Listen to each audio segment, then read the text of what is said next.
Hello, and what is going on? We are here for Rebellious Noise Pro Wrestling Channel. I'm Scott, and today we're doing a special instant reaction to everything that went down today at Wrestle Kingdom 17. So if you're into your New Japan or you're just getting started because you've heard someone's popped up, we're going to be talking all about it. So yeah, see you after this. Welcome to the Rebellious Noise Pro Wrestling Channel.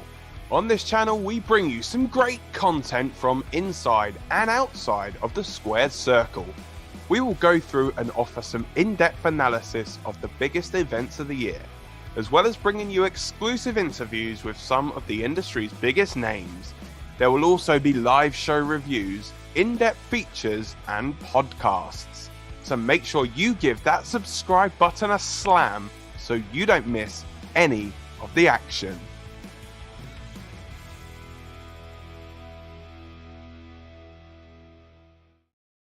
All right, so we're talking about not missing some action there in the intro, of course. And yeah, there was a lot of action on this show. The main thing I'm sure people want to be talking about is the former Sasha Banks, of course, now known as Mercedes Moné.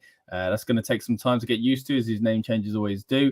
But we're going to be touching on that, but we're also going to be touching on some of the big moments from the show as well, because we saw some incredible action on the show, not just the debut of the former Sasha Banks, but also an incredible main event, of course, with Jay White versus Okada. That's just wrapped with a slightly confusing ending, but we'll get to that in a moment. But also the co-main event of Ospreay versus Omega, which was a shocking finish to me, I've got to say, but a fantastic show showing from the two of them either way. But it was a stacked card, as these ones always are. I'm glad, I've got to say, guys, I'm glad that Wrestle Kingdom's gone back to being a one-day event. I kind of got put off when it was a two-day thing just for a few years. And maybe it'll go back to 2 days next year. I'm not quite sure if that is the case. But for me, I was glad to just watch it. As a casual fan, I'll be honest, straight up, guys, I'm a casual fan of New Japan. I've liked what I've been doing for years, but I've kind of slowly been finding it harder to kind of watch, if I'm honest. But this show was my big plan to kind of jump back in, really, and see if I could kind of reignite that fire for New Japan. I've got to say, it was something that I was excited for because of the people that were on the card. You know, we saw a AEW influence presence here, probably was some influence as well, and WWE presence, of course, with a former WWE star making her debut after leaving WWE, and also a current WWE star in Carl Anderson being out on the show as well. So yeah, it was really good to see kind of another really example of the Forbidden Door. It's not the Forbidden Door show, of course, but it is kind of an example of that again, but maybe even on a bigger scale, you could say, because we saw someone from the WWE, which is a real kind of shocking thing to go forward. Now, obviously, quickly touching on that match, Carl Anderson obviously lost, and I think it was quite clear all the way through that Carl Anderson was probably going to lose. But not only that, we got FTR, I should have mentioned earlier on as well, another example of AEW stars. Well, I guess they're stars of everywhere. They've been popping up in Mexico, Ring of Honor and stuff like that as well. But yeah, going back to Carl Anderson and Tama Tonga, cool little match. And I say little match because it didn't last too long. But yeah, for me, it was no surprise that the Never Openweight Championship was going to go around the waist of Tama Tonga. And yeah, a bit of a strange finish, that one. It wasn't the smoothest, was it, with that cutter? But hey, it is what it is. Talking about not being the smoothest, I'm going to bring in one of the smoothest guys I know to try and smoothen up this podcast. What's going on, man? Rob over here. How you doing, Rob? I'm good. It feels like forever since we've done it really does. We know December PLE for the WWE. It's been a while, hasn't it? But of course, if you've been keeping up on the Rebellious Noise channels, we've got other channels here. We talk film, TV, kind of food, drink, and all that good stuff. Football as well, because we'll be covering the World Cup. We were covering the World Cup quite a lot, obviously, in December as well. But yes, feels good to be back talking wrestling with you, mate. I understand you didn't get to see much of the show because you had other engagements going on today, but that's all right. But I'm sure you've seen the Sasha Banks and Mercedes Moné stuff as well. So we'll touch on a few things from the show because I did watch the whole thing, but and I'll kind of give my general thoughts on it. But I'm sure a lot of people want to hear our thoughts on the former Sasha Banks. So let's just jump straight into that, mate. How are you feeling about Mercedes Moné?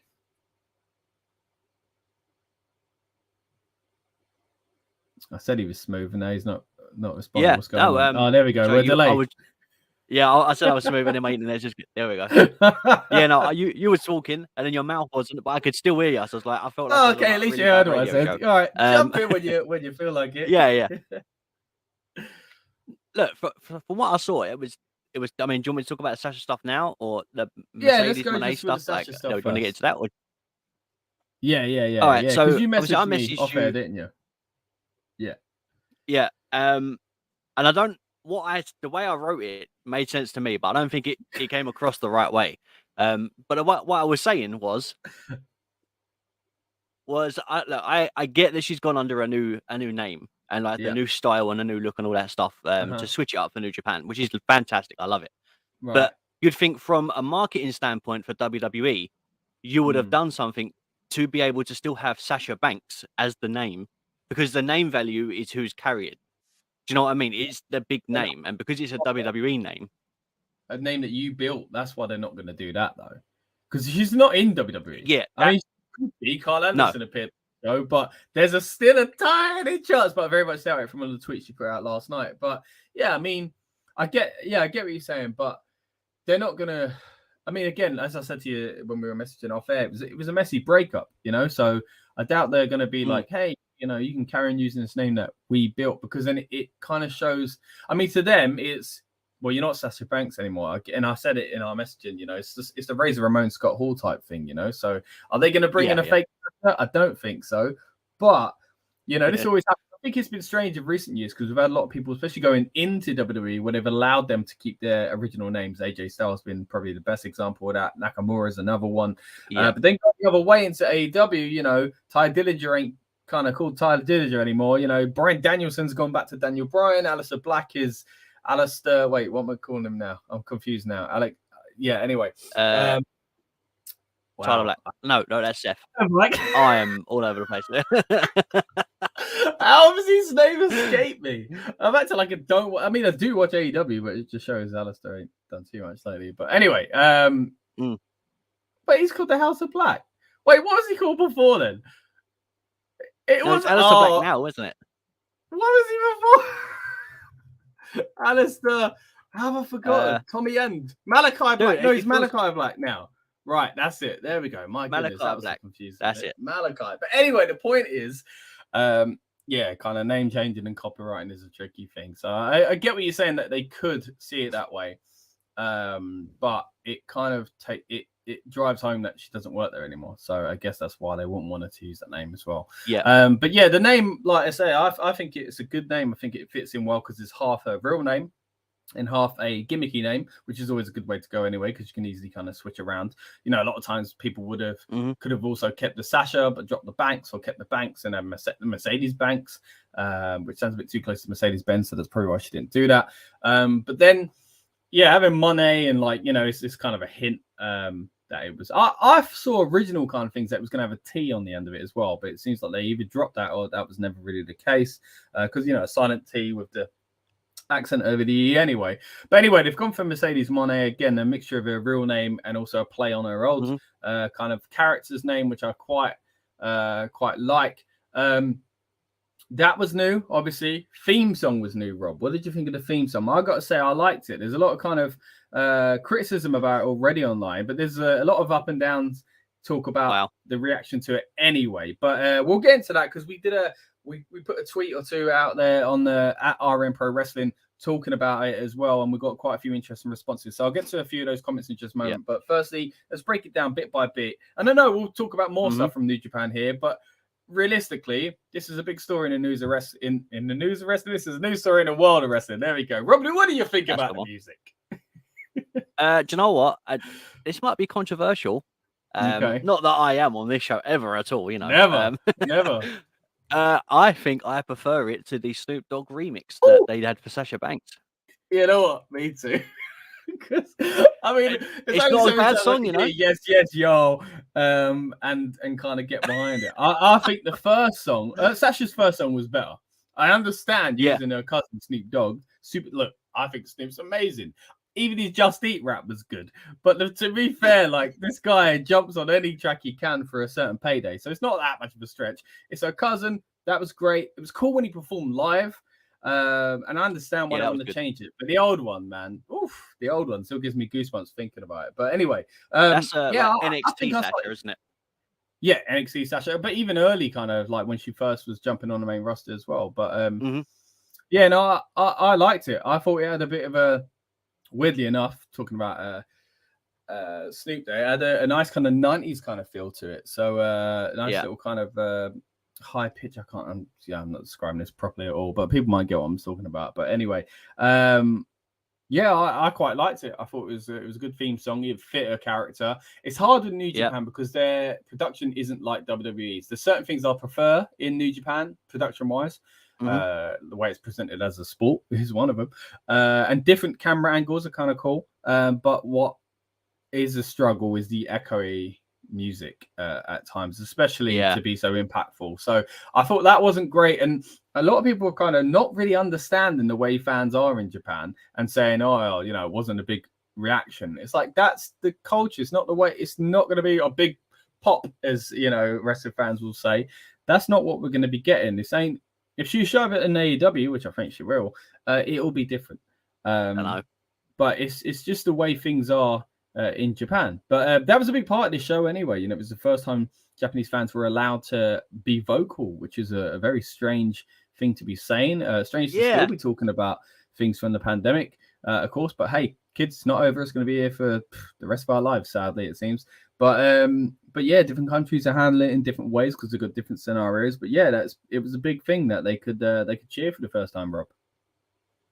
Yeah, I think because we're so used to, I guess we are, especially for watching like WCW, even like independent shows in the UK. There's a lot of noise, you know, and I think it also stems from, it's not just wrestling, it's theatre, it's football, it's rugby, it's everything that we go to. We're able to make noise and cheer and stuff. We tend to. It's just in the, like, especially England, that is what we do.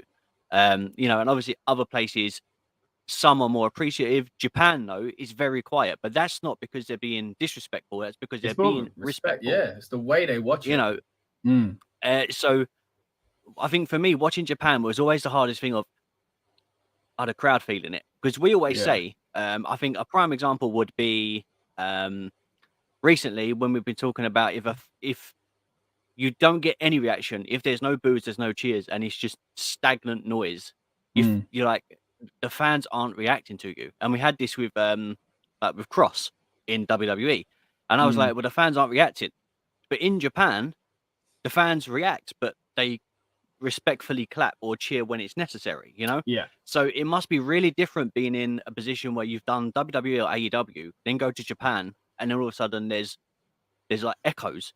Yeah. And you must think, is this working? Is it not working? So the fact that they're able to still put on the show that they are and make it work without getting, I guess, the reaction from the crowd is a hard task. And I've always struggled watching New Japan because of that no noise. Like, the wrestling's great, but sometimes the noise carries what happens next. Yeah. You know, like, I think it works better in the main events because people get really sucked into it. And you don't really hear, like, I swear I heard a "you effed up" chant in this though, really faint one. So that was strange. There must have been a few like Americans or like, you know, whatever. Couple from Philly. Yeah, something like that. But where it did kind of step it up is in the main events, and that does happen a lot because they become so hard hitting. It's more like the reactions of like shock and stuff like that, and again, still the claps and stuff. But like you say, it's different cultures, different way they consume wrestling over there, and you got to understand that. And that's for people watching it for the first time and seeing Sasha kind of reaction, I can understand why people don't think it's not you know, a good reaction, but no, it is a good reaction. But yeah, that's just the way it is. Before we'll come back to some Mercedes talk there as well, but I just quickly kind of want to mention that main event, as I just said. Jay White actually made a big deal at the beginning of it, trying to get the fans. I mean, playing the heel, but telling them to clap and then kind of being like, "Oh, you just robots, you copy me," sort of thing. And then got them to cheer for Okada, and then said to Okada, "Here you go, they're cheering again because of me." And they played off of this fan thing quite a bit. Ospreay was the same. I don't know. Did you see Ospreay's press conference the other day with Kenny Omega? Look, yeah, but did you see drop a few C bombs? Naughty British boy. Dude, look, I appreciate wrestling in a form, right?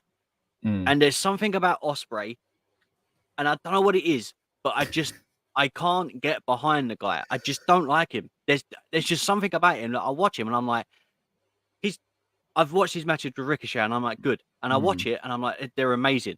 But my thing is, Ricochet was amazing. Now I'm not saying Ospreay isn't, but there's just something about him that I just can't gravitate to. And I remember when I had this issue with Riddle, I was like, there's just something about him. Yeah.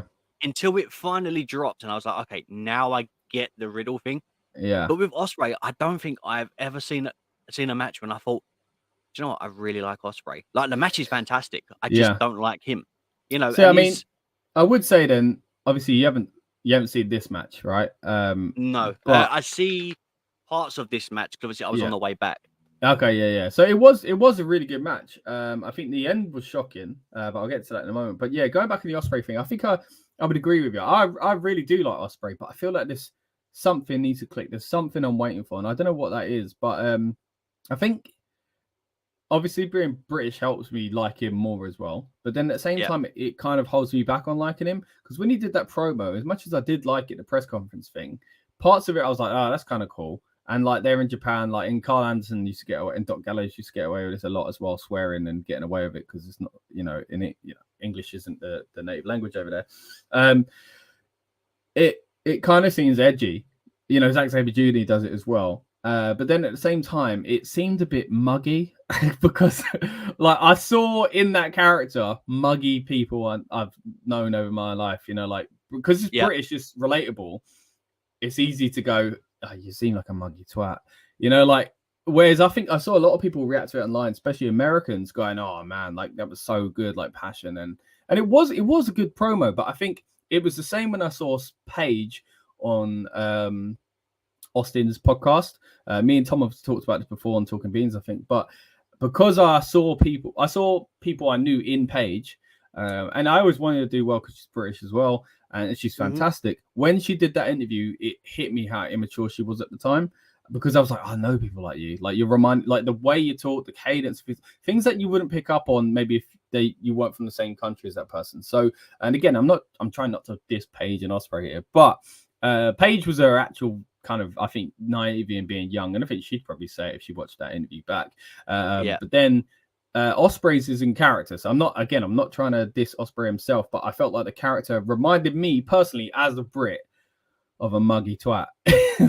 So, and it was hard to be like, oh, you're the baby face. Oh, I get you, because he's acting hard in the British way, which to non-Brits is like, oh, cool, this is something I haven't seen. I respect, like, there was a time a few years ago where he was dressing like the Craze, right? And it was like, I get, like, hey, that's kind of cool. Like, I get the influence that you're trying to do there. But as someone that sees people pretend to be the Craze my entire life growing up in the East End, it felt a bit, it felt a bit false. I like bits about it. I like what it was doing, but it's hard as a Brit to kind of take some of it seriously. But again, I'm a small portion of that massive audience now of global wrestling fan base. He's trying to reach in America and has been successfully reaching in Japan. So, yeah, I'm with you. There's something about Ospreay that I think for me, it's the two things. It's the character side as a Brit, and also it's the kind of, the psychology and the wrestling and stuff like that. Like the same thing happens in AEW with the flippy floppy stuff. I love a lot of it, but then at the time I'm like, hold on, when you slow it down. But I do think in this match it was a lot better. It was still your million times kickouts, but that's Wrestle Kingdom, because that's WrestleMania. If anyone watches this and goes, they kick out a lot in New Japan, well, if you watch WrestleMania and that was your one source of WWE, you'd think the same thing. Maybe not to the same degree, but you would kind of feel the same way. But yeah, I've got to say this was a really good match, man. I think the dynamic between the two was great, and I actually thought it was meant to be a passing of the torch match, but no. Kenny Omega picks up an IWGP title, a title owned by New Japan. It was a real shock to me, because yes, he was the belt collector a few years ago, or a year ago, however long it was now, but to be picking up a New Japan title when WWE have been working with New Japan, at least in this contractual kind of dispute, I guess, with Carl Anderson,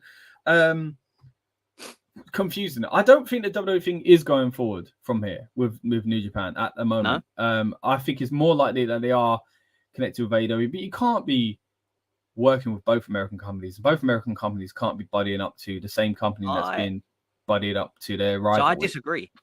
Go on. Because I think this is that middle ground. This is that middle ground that we keep talking about. Which like, you got AEW fans that don't like WWE fans, WWE fans that don't like AEW fans, and you got people like us that are like, well, we like both, like, you know, and we like New Japan.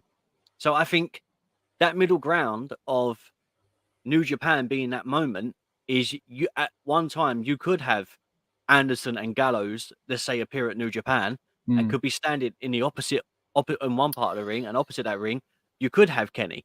But and they could wrestle. That only benefits. Okay, so that only benefits New Japan, number one. So it's great for them. But this is why I don't think it's realistic going forward, because and why we saw no interaction between these people on the show, because you can't have an AEW versus WWE guy at New Japan and someone go over clean. Like, no, both American companies going to want their guy to look stronger, you know. 100%. So I think that's why Nakamura wrestled in Noah and not on this show. And a big part of me was hoping I'd hear Subconscious and I'd hear the old theme song and him come out. By the way, his entrance at Noah was great, but amazing. I really wished it'd come out on this show, and I think it was a compromise to do something with Muto, and I think he might show up in the Rumble, by the way, but I don't as a kind of, you know, switch over, thank you and all that, but I just don't like. The more I watch the show, the more I realize, well, Nakamura's not coming out. He's not going to start a feud with Okada at the end, is he, or with Jay White, because that takes away from WWE. So if you're going to have this mixture, it's either going to happen like a proper thing at Forbidden Door, where it's a co-promoted thing, or realistically feels more of an AEW thing, or why would they not want it at WrestleMania? You know, they'd want something. So yeah, it's a really tough one. I don't think it's going to go forward in that sense. I think there's an open dialogue, there's open kind of possibilities and stuff like that, but I don't think it's going to be as kind of clear as people were hoping, because I don't think anyone benefits from that other than New Japan. And there's business people, WWE wise, why would you allow that? I think it only happened because of the Carl Anderson situation and you know, with the contracts and stuff like that, to get him out of his New Japan contract, it was done as a favor. And that Carl probably wanted to work Wrestle Kingdom, because I know how much these guys seem to really enjoy the big Tokyo Dome shows as well. But but again, man, I've got to say it was a really good match. I'm just shocked that Kenny Omega's left with the title. So that's more likely to me that there'll be an AEW kind of partnership. I mean, definitely, I can see an AEW partnership purely because of what they've done before. But then at one point, do you remember when AEW had a partnership with Impact? And then they took all the guys from Impact that then became AEW. You know, like Penta and Phoenix are two of them. You know, and they were like two of the big guys that were like, okay, these guys are Impact Wrestling, and this is that new body of Impact Wrestling. Now they're at AEW. So Impact now has to start again. And I just think there's only certain people. Anderson and Gallows, like they were on AEW pretty much all the time, and then they left Impact and went to WWE. It's such a strange time to be a wrestling fan. It's so strange. Yeah, it's so strange. But yeah, I can definitely see something happening between Kenny and Ospreay going forward. Obviously, and I think the good thing is, because AEW has that thing where they can do, they use the Ring of Honor title on AEW shows, and they've used the AEW title and stuff like that, and stuff at Ring of Honor shows and things like. Because they can flip flop between both of them, because they're owned by the same person, they're able to do that. Yeah, so I think and they're using a similar kind of plan strategy, I guess, to New Japan, where like even the way they did the press conferences and stuff like that, media scrums, even like they've kind of took a lot of things from what those guys did in Japan and that influence. So like it's more like Japan have always had no problem like talking about WWE, like, you know, like they have no problem. Like they said it when Mercedes come out, you know, 8 times or whatever it is, singles champion, and then straight up said WWE, you know, like, it's just, they don't really have a problem with it. And I think AEW haven't been shying away from wrestlers past either, whereas WWE have always done it. But lately, to be fair to them, they've kind of dropped their guard on that as well.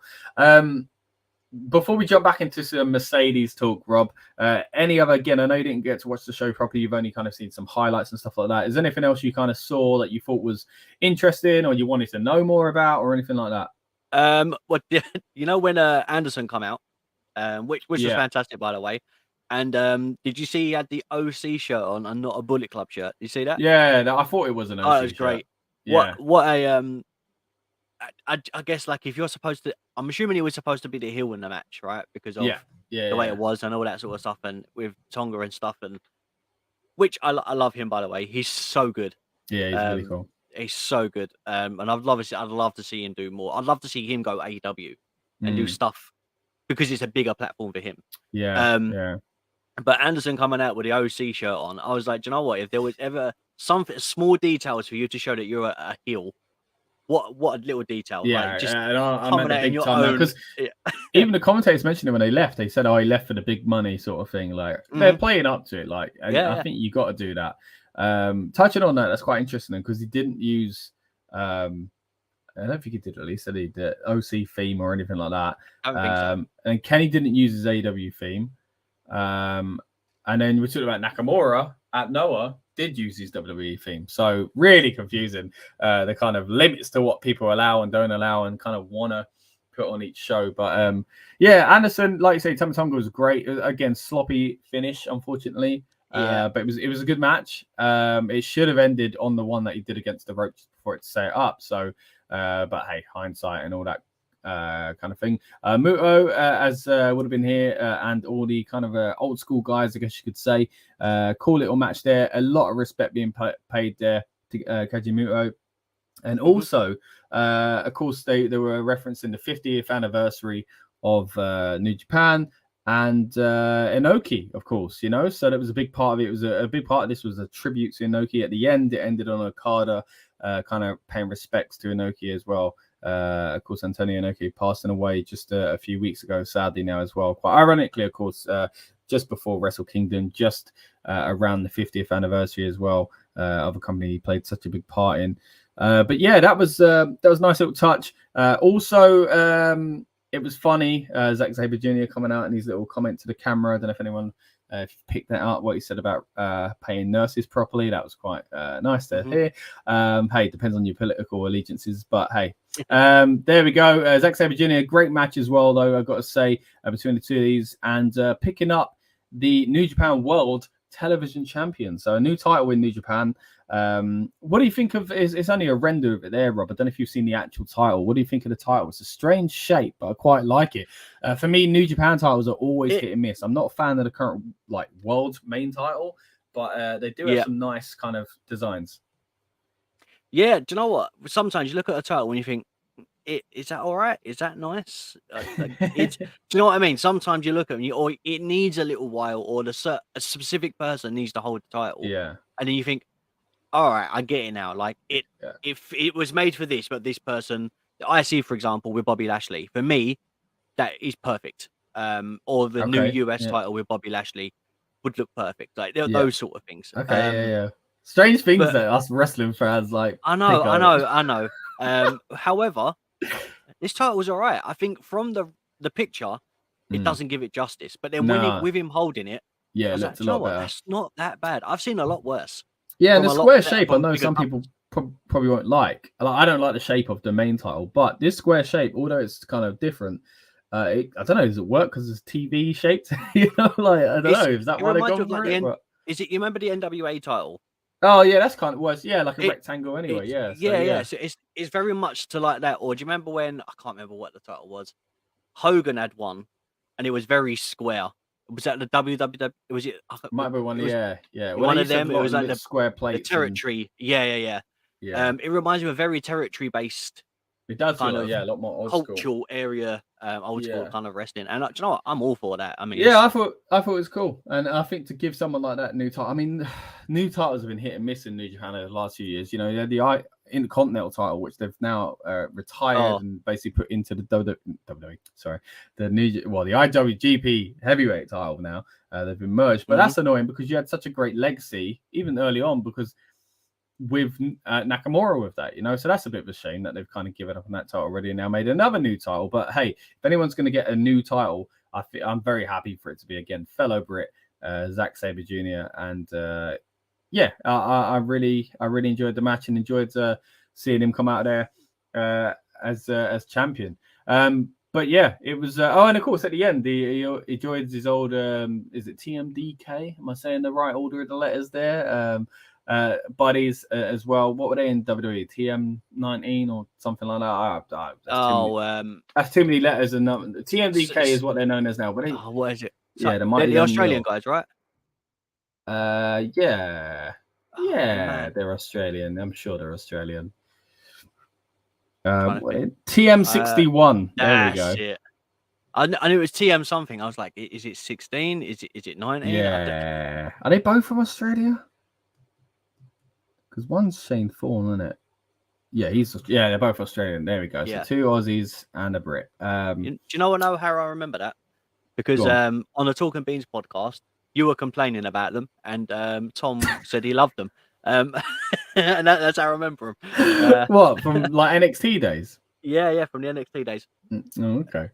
There we go, mate. You remember it, and I don't.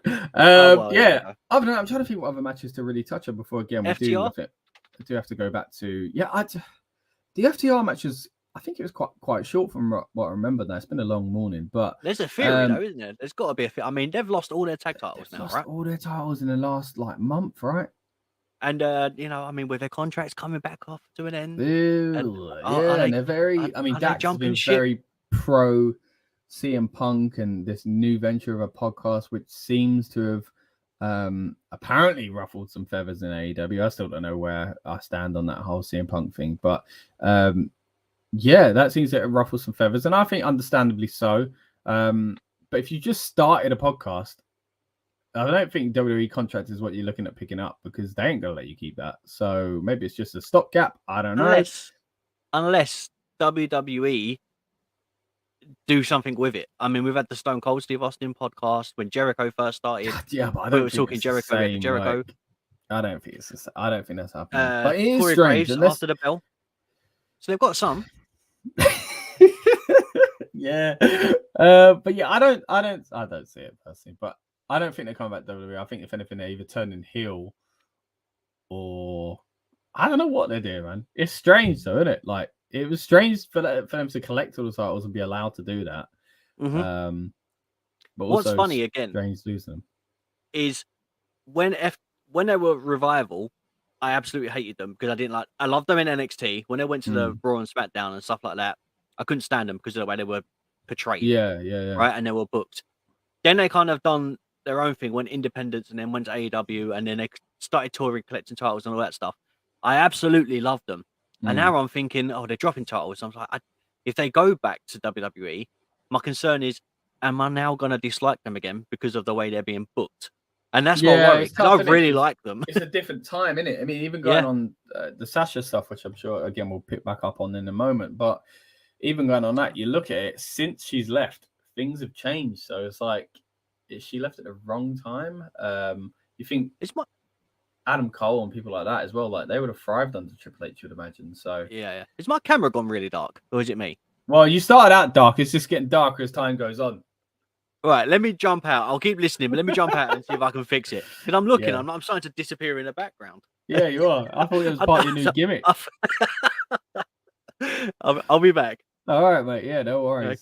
I'll hold down the fort. I got a little bit of light. It's still not super bright in here, but yeah. Well, I've got a computer screen. I've got my light flashing against the wall, and I'm still dark. Light's a funny thing, my friend. So are cameras. Right. See you in a second.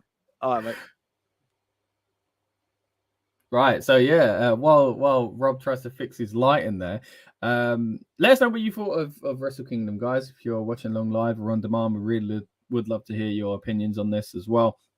As you can see, it's Wrestle Kingdom 17. I've just seen from the note at the bottom there. And that was a silly little thing in mind, thinking 17, WrestleMania 17 was good. This one will be good as well. It was a very good show. I wouldn't put it up there WrestleMania 17, but then again, hardly any show is up there WrestleMania 17. But it was a really good show. I did enjoy it. again, I was looking at this to try and be the event that got me back into New Japan. When Rob pops back into the stream, we'll talk a little bit more about that as well. But yeah, I think for the most part, I did that. I did enjoy most of the matches that I saw. I don't think there was any match that was like, oh, bad match. I will say though, the women's match, way too short. And again, when Rob pops back in, I definitely want to hear his kind of opinions on this as well. But yeah, let us know what you thought as well, guys, of this show. Of course, we don't just cover New Japan on this channel. Well, we barely cover New Japan, if I'm honest. This is the first time we've done it on the Rebellious Noise Pro Wrestling channel. But on the main Rebellious Noise channel, we've covered it a bit before. We've covered it on Talking Beans, which Rob mentioned earlier on, is one of our podcasts here at Rebellious Noise, under the Rebellious Noise umbrella is what I'm trying to say. So yeah, we have got a bit of New Japan coverage, and if you want to see more New Japan coverage from us, let us know, guys, because this show did do a good job of getting me back into it, I got to say. But yeah, going forward, it'll be interesting to see where a lot of these storylines and a lot of these kind of wrestlers go within New Japan, and again, the ones that are kind of held up, if you will, elsewhere. You know, WWE involvement today.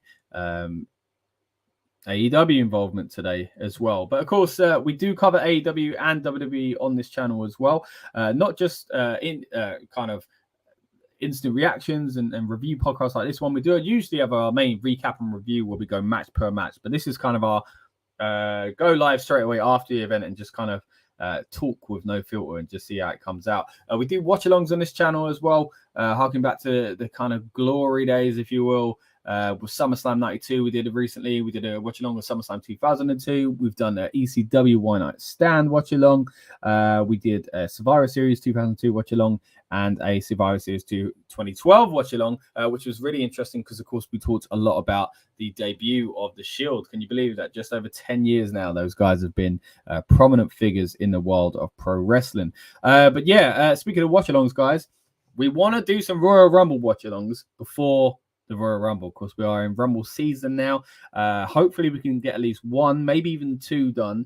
So if you've got any kind of suggestions, any requests, if you will, for which Royal Rumble you'd like to see us kind of cover. Of course, it's kind of like a 3-hour review, really. You know, we're kind of watching it along with you and just kind of running commentary. You know, it's a very laid back atmosphere, just very chilled, talking about kind of some of the glory days in pro wrestling. But I will say, it's pretty glorious at the moment, isn't it, guys? We're having a lot of fun stuff going on in New Japan, in AEW, and of course in WWE.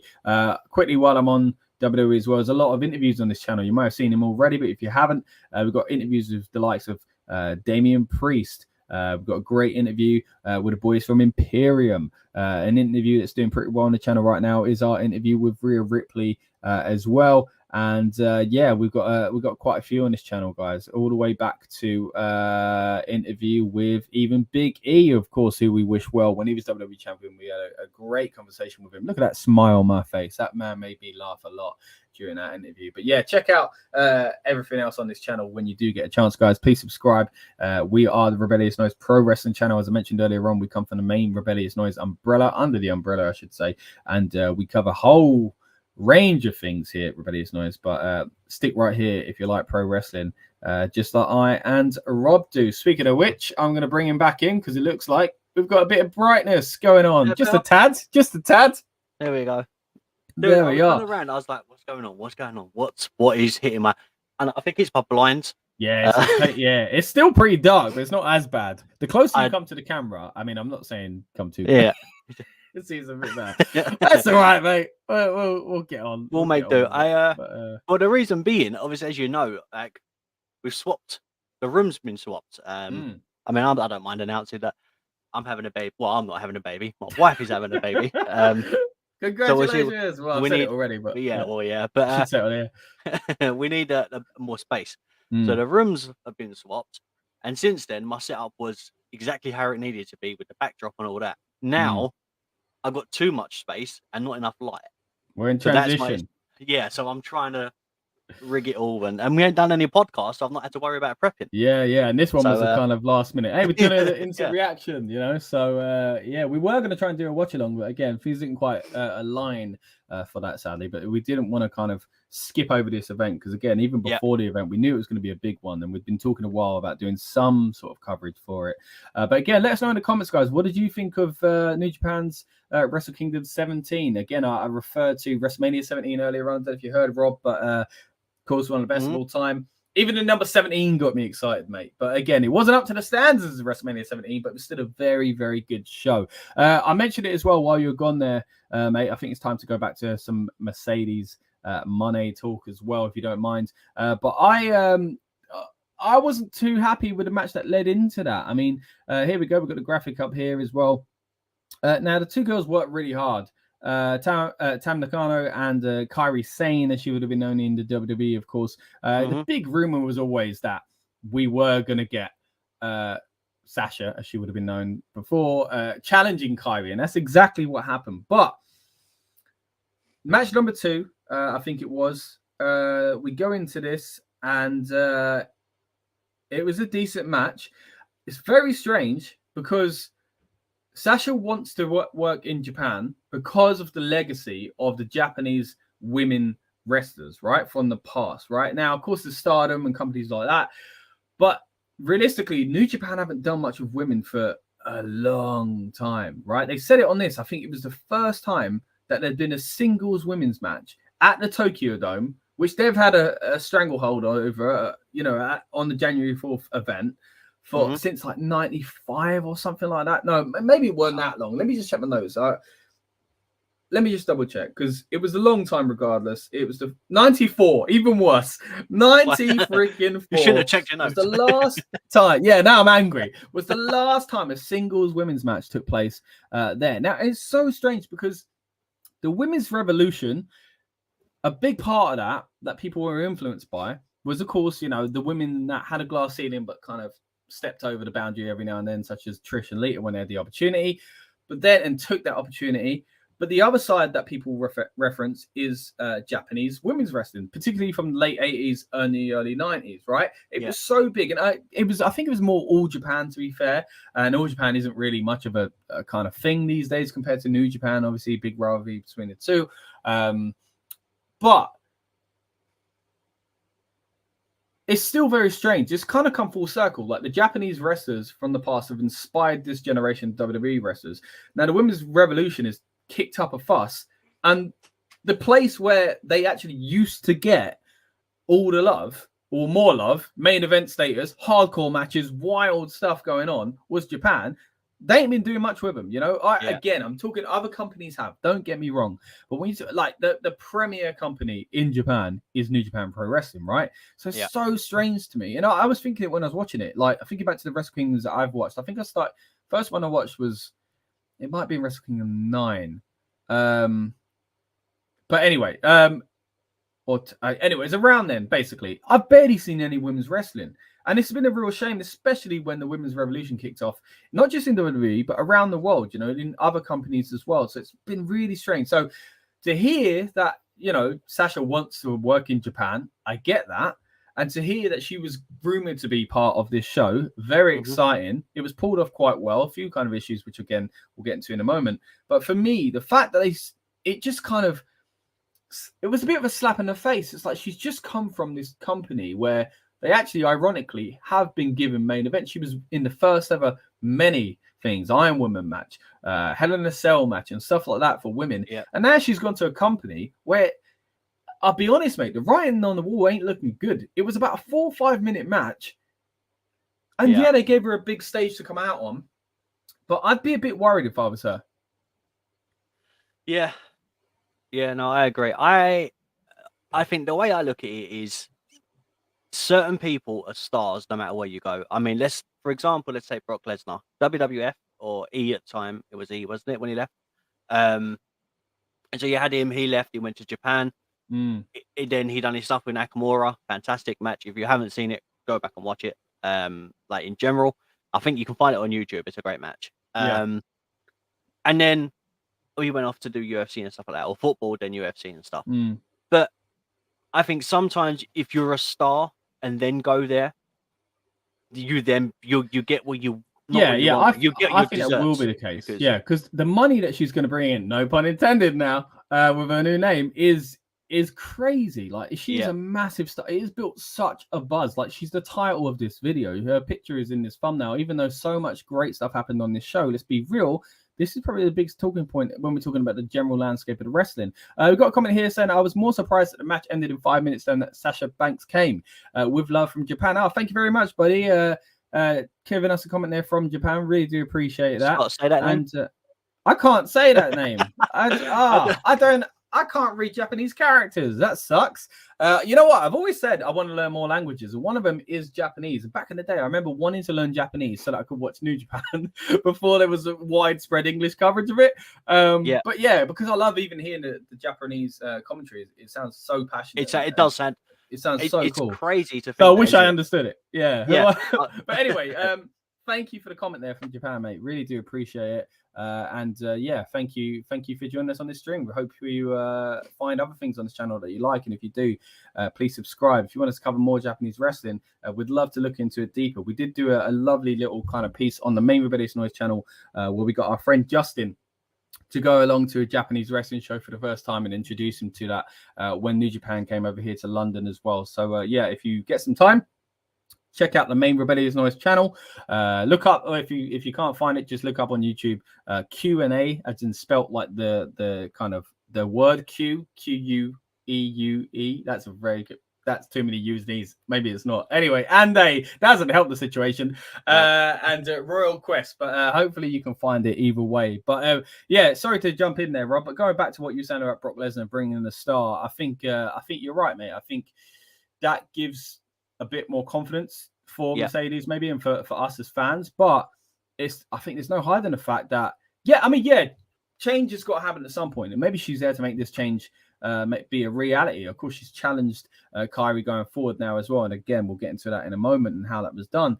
But you got to be there to make the change. We say it all the time with the Saudi Arabia stuff, although that's controversial with WWE. I can see the progress that has been made. It's undeniable in some ways, even if it's not how we want it, and maybe there's kind of ulterior motives there. Who knows? But still, you can't deny that change and progress has been had. So props to the girls that have been part of that. Now, if it's not the same situation here in Japan, don't get me wrong. Again, women's Japanese wrestling has been highly respected for decades. It's a shame it's had a dip in kind of the, I guess, 2000s, you could say. But yeah, maybe Sasha's there to make a change. Mercedes, again, I should say. It's going to take a while getting used to that. But I still would be a little bit concerned, man. Like, again, there's progress. There's a women's match on it. And a big story coming out of it is a female wrestler. But you cannot deny it was a strange situation to have a 5-minute match. And if I was Mercedes, I'd be thinking, but not be it when I'm having a match here, guys. Because she's just come from somewhere that, ironically, feels weird to say, have given her more time. Yeah, it is. Again, it's so strange because, as you said, it's one of those things again where you go back to a show that happened, and then the star that comes out kind of, you think the talking point is the star coming out, not the match before. Because if I said to you, that can happen a lot, but I think even more so with this. Well, exactly, it's so much more so with this because it's one of them things. AEW done it with they done it, and people complain when they done it twice in the same night because they had Adam Cole come out, then Bryan Danielson come out straight after. Yeah, and it was like, well, Danielson overshadowed Adam Cole, and I'm like, well, you want both guys there, now you're moaning that they've come out at the same time. Like, you can't have both. Yeah. And with this, it's the same as, okay, we had the 5-minute match, and then we had a big thing, but then her whole intro and the promo and all that stuff was about 8 minutes. Yeah. So if you think about it, it's 8 minutes there plus the 5-minute match. That's like 13 minutes. I think it was a little less than 8. I think it was about 5. But I get your point. I think it's still a valid point. Technically, they gave them 10 minutes. They gave women 10 minutes, which is still nothing on a 4-hour show. No. But I get what you're saying. It's more than just the match. And let's be fair, we were all waiting for the moment. Like, I even thought, I was commenting on Dom's stream. Dom's been on this channel before. Check out Give Me a Hole. They do a lot of great watch-alongs, guys. So give them a chance if you can as well. But I was watching along with him for the first part of the show, and I commented on that, saying that I actually thought the Grim Reaper that came out with Kairi was going to turn out to be Sasha. But then I realized in hindsight, they wanted this big, elaborate, entrance and all this stuff. So I get that. But yeah, so much so that as soon as the match started, I was thinking about Mercedes / Sasha. That's all I was thinking about. And again, that's hard for the women then to work under those circumstances. And again, it happens a lot in wrestling. It happened in that match that you're talking about there with Daniel Bryan and Adam Cole. But yeah, I agree with what you're saying. I think they gave him maybe a little bit more than we realized, but still 10 minutes, if you total it up on a 4-hour show, is not good enough. Now, I might be wrong because my wrestling history, but I'm trying to remember it's funny. If I don't watch it enough, I forget everything. Right. So especially when it's wrestling, and it was in that weird period of the lockdown Thunderdome stuff that we got. But Sasha and Kairi rubbed shoulders, right? That was the time when that's what they were saying. Oh yeah, there's a history here. I think weren't her and Bailey against Kairi and Asuka for a bit. They were the Kabuki Warriors, right? Yeah, I think that's the thing I remember with them working together. And that's when is that when Bailey put on the ref shirt, she done the pin and all that stuff, and it was there's all that strange. Yeah. So weird there's a history there. So it'll be interesting to see if they go over old grounds on something along those lines. But then I guess you need WWE's permission. Like, are you going to just say that they've had a history? Or yeah, you can do that. Are they going to get promo from it? Like, they can't use footage, but yeah, I think they'll kind of play off it. I mean, they've always done that. WWE, WCW did that. Just referenced things and whatever else sometimes, and didn't have footage to play around with for that. But I think they'll do that in New Japan. Of course, she has challenged her, as I said earlier on, for a title match, which is in February. It's actually in the States, ironically enough. So it's in San Jose, which again, I think that's great business for New Japan to get a big American star on your show. But it kind of defeats the purpose of why I think she's signed for New Japan, So with that in mind, go on. Just I don't know. I don't want to be like this conspiracy theory person because I'm open to if you can leave one company and make yourself a megastar in another company, and all you've done is just change your name, then props to you. Like 100% props to you. Yeah. And I'm not saying Sasha was the worst. And I'm not saying she was the best. She was a fantastic wrestler. She was a core of the 4 horsewomen that came up. And she, ironically, came up with Charlotte and Becky. And Bailey was left in NXT to basically carry NXT as the women's champion. Yeah. So she was the last to be called up as in Bailey. Sasha went up. But then the thing is, what clouds my judgment, I guess, or what makes me more skeptical is she's thrown a pram toys at the pram more than on one occasion when it comes to WWE. She took numerous amounts of breaks. Yeah, whether or not she was in the right or wrong, we don't know. We weren't privy to those conversations. But I get what you're saying. She's been, from an outside point of view, you could say she's been in controversial situations. She's kicked up a fuss. Again, whether or not she had the right to do so, if I heard the story, I don't know. It's the same as the CM Punk thing from an outsider. Yeah. When someone says to you, everywhere he goes, there's a problem. It's hard to go, nah, there ain't. I've never heard of any. I have heard of trouble with CM Punk and locker room issues. And now, I get what you're saying. You could say the same about Sasha. But at the same time, like, she deserves certain things. And she had that Austin quote thing on the Austin podcast where she was like, "Thank you for my pizza. Thank you for my hot dog. I eat steak now with vegetables, like Vince McMahon." Like, that's what she was saying. Like, I get it's going back to that kind of the Page interview and Austin thing. A lot of it made me cringe because I felt she was quite immature. And then there were a few things on the Sasha one that also made me cringe, where I was like, I completely get what you're saying, because that was after that WrestleMania thing where she again went kind of AWOL, I guess, as far as we know. And I just remember thinking, look, you're right. Like, I get what you're saying about kicking up a fuss and that you deserve certain things, but it's like it was like she was in character as well. And I think you got to talk these things into existence and all that kind of stuff. Be positive, yada, yada, yada. Be, kind of confident about your abilities and think you are the best in the world. But I think it's a fine line between come across as arrogant when you haven't done certain things. But I'm not saying she hasn't. She's been in a lot of these big main events and stuff like that. But 100%. Yeah, I get what you're trying to say there. Like, there's it's just like there's a grey area. And the other thing as well, is she still a WWE employee?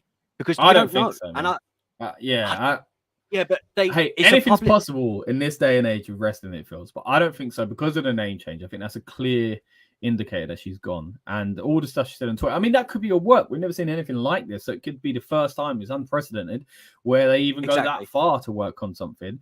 Possibly, I do think that if the stars and the time would have aligned in a different way, that she could have potentially talked her way into being allowed to do this, as you're suggesting that she's still with WWE. But I think that kind of ship had sailed a little bit earlier than the regime change. So, but the problem is this, right? And again, we aren't there. We don't know the in and outs of what goes on backstage, right? But from my perspective, and you've done management work and all that stuff, right? And all this stuff in just normal general life. If you work alongside the people that you're supposed to work with and your team, and you go, I've got this great idea, and it does this, and it helps this, and it does that, you're more likely to go, yeah, okay, it makes sense. Like Jericho asked Vince to do the IC versus the IC, but that's when Vince was in charge. Yeah. Triple H is now in charge, and his mind is open to a lot of stuff, of stuff. So how do we know that if Sasha didn't just play ball and done the stuff, then we wouldn't have had Sasha in Japan? Yeah, it's the timing, isn't it? Because the same thing, there were rumors about Bryan Danielson doing the same, weren't they? You know, he went to work in Japan. They actually thought about it, it seems. So you think, like you say, if anyone's going to think about it more, it might be Triple H. Don't get me wrong. I think they're still like, yeah, but we've got to benefit more. Do you know what I mean? It's got to be something massively in it for them. And he says that a lot as well. You know, as long as it's right for us, we'll do it. Like, they're open. But I don't think that means they're casually open to just like make other companies look good. And kind of get, and every wrestler willy-nilly gets their own kind of way, you know. Like, I don't think that's going to be the case, but I do think special cases with special talents and special requests, you know, like, let's be real, Brock Lesnar come back advertising a steakhouse on his shorts. Who the heck's ever been able to do that? But Brock Lesnar can, because he's Brock freaking Lesnar, you know. So that you have to get to a breaking point and friction, and probably thinking, oh, I hate you, but you're worth a lot of money to me. And that kind of seemed to be the case with Sasha in the end as well. But, and of course, we've got to talk about, you know, a partner, you know, the former Naomi, Trinity Fatu as well. You know, there was rumors that she was in Japan as well. And Bayley went to visit apparently as well. And fair play, just going to support your friends. And that's great. Bayley was never going to pop up on the show, but Trinity could. You know, what's going on with her? Is she going to... I don't think, you know, they're not a team anymore, you know, so I don't think they're a team anymore. But this is my concern, and I don't want to bash Mercedes or Sasha or whatever you want to class her as at the moment, right? But let's say, yes, okay, she goes to New Japan, she does her stuff, she has a match against Kyrie in February, which is, as you said, in the States. She gets that, and she gets her big prize, she gets the reward, and she gets the title. Right, great, good for her. But Trinity walked out with you and made a stand with you. Yeah. It looks like. So what's she getting out of this? Yeah. So that's what I'm worried about as well, because don't get me wrong, Sasha's the biggest star. Trinity is great. Okay, I'm mixing up all the names now. Kayfabe names, real names, names, old names, WWE names. Like, anyway, point is, Sasha is the big star. Naomi is great, but she's not on the level of Sasha, star power wise, right? Like you say, it's a tough one because they walk out together. And look, again, we don't know. It's hard. And like, I doubt Sasha's ever going to see this, Mercedes. But, you know, if you are ever watching this, know that, yeah, we agree. And we don't know the ins and outs of this. But we're just saying this from an outside point of view. But if there hasn't been an attempt to bring her in, and maybe New Japan wouldn't be as keen. And maybe it's down the line. Sasha comes in first and she brings her in later. And because I think Sasha's got to go somewhere as a single star. I think she's got to, you know, I think she has to go somewhere and be. See, you don't join. She's not joining the company as a package of a tag team. They were thrown together in the first place. You know, it's not like they're like the greatest women's tag team of all time. But as much as I enjoyed their work together, they were thrown together. Iconics. So the Iconics, of course.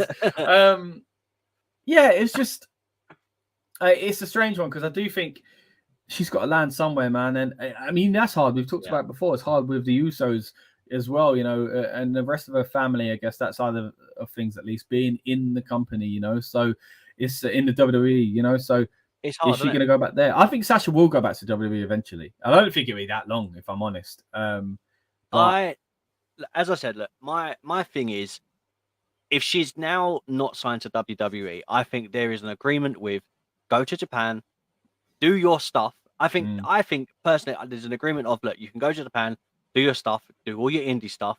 Yeah. Leave AEW alone. How could I we don't know. want to I bring think you back? that's an interesting one because I think I get that actually. I get that, but I think she's been told, if anything, look, we want to get you back, or we're open to it. Doors always open in the future, sort of thing, like a Fiend situation. When the time was right, they brought him back. So as they felt it was right, they brought him back. I think they'll say the same with her. But AEW is a tricky thing. It does muddy the waters because if she's a big enough star to go to AEW and do a one and done, or do 4 matches, like, or stay there for 6 months, like she's big enough to demand that, in my opinion. But so I think that is possible. But if she actually signs with AEW and it's like a normal kind of contract where she's there for a significant amount of time, then that brings in big problems for the kind of WWE return. But I think it's more like that. That's why I think she's not going to be a free agent or anything like that for too long. I think she will go back to WWE, in my opinion, between possibly 6 months to a year. Like I think less than that. I think we will see her back as this is the offer issue. Yeah. Let's say she joins back to WWE, right? If she is a free agent now and she's going under Mercedes Moné, which is great, right? When she signs, is she now Mercedes or is she Sasha? Because we now know her as both. And if she's a bigger draw as Mercedes, she can't be Sasha. Nah, she won't be. She'll go back as Sasha. It'd be like who else went back to their old name straight away? I'm trying to think. Killer Cross, it went back to who he is carrying. Yeah. I mean, it happens many, bro.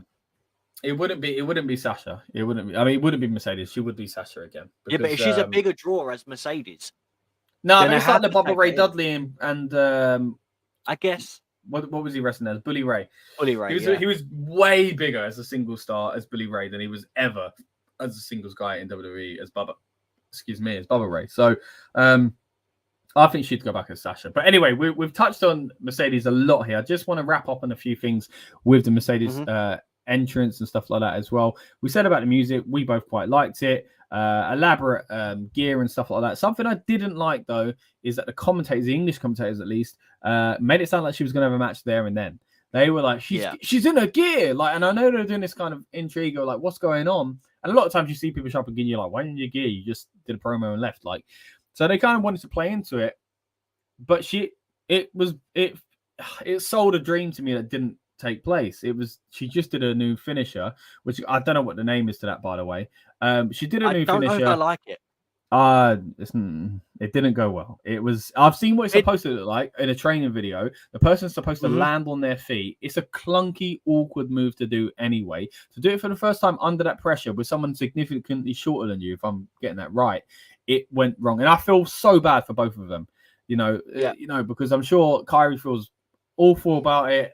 I don't know whose fault it is. It's hard to say, but it's just one of these things that happens. And I'm sure Mercedes is disappointed. But at the same time, it just the fact is it didn't look good. And I think she should have done one of her other signature moves first, because it's a snapshot. It's a one-time turn, boom. If people don't know the move anyway, it's not as impactful. Imagine if it defeats the object of that big moment. Yeah, like imagine if someone like I'm trying to think, like Chris Jericho, when he's come back and he's done the code breaker, I swear the first time he did code breaker would have been in a match. Or maybe it could have been in a promo, but I don't think it was his return promo. I think it was just too risky. I could be wrong on that, don't get me wrong, but I think it was too risky a move to try for the first time on that stage. Not when you've got that chemistry in the flow of a match. It just felt really out of whack for me. It could have pulled off, and we would have all been like, "Oh, that was cool, new finisher." I think it's a clunky move to try and do anyway. So it was too many risks. She should have done it in a match against Kyrie. In my opinion, we now know that is something in our arsenal that has a moveset, which is potentially that's her finisher. If we didn't know that was her finisher, it would have been a shock. We would have been like, "Well, where did that come from?" Yeah, because we have the shock of, she's attacked her. We don't need the shock of. We don't need another shock. What's that move? Yeah, it's like I think the way I see someone on Twitter, it's like, imagine we needed something to happen, but we needed. I don't want to steal something from Michael Cole, but vintage Sasha, right? Yeah. So her doing the bank statement, for example. Yeah. Now, okay, it's not the greatest move anyway, right? But it's quick and effective. So she could have done the bank statement, and then we would have been like, oh, well, there's still something there. It's like Undertaker coming out and not doing the choke slam, the last ride, or or something like that. It's just you need that move that's associated with that person. Yeah, it's what I mean. It's like Randy Orton not coming out not doing an RKO. To attack it's so weird. with. It's not. Yeah, I think it was a big miss. Not just because it went wrong. I mean, going wrong, I think justifies that. But moves go wrong all the time. You know, like again, Carl Anderson kind of, you could say, botched the move in the end. You know, the final move in his match as well. So it happens. It's not a thing on them at all. It's just on me, on the creative decision to do that move at that time. It's not even an issue on that move. I think it's a clunky move, potential to mess up more than other moves. But I don't think she should abandon the move. I just think it was such a disappointing way to see that move debuted.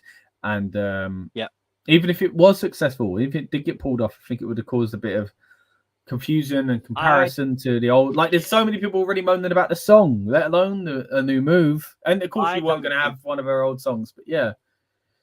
As I said, I don't think we should have seen that until the match, because if she'd have won that match and you thought, well, she don't normally do that, there's your talking point, because she's got a new finisher, she's got a new look, she's got a new song. He's like, what else is new? And then bang, hits her with whatever the move is, right?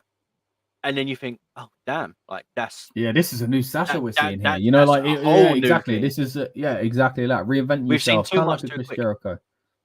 Too much what? Yeah, sorry, too quick. I feel like I agree. Much too quick with it. Yeah, no, definitely.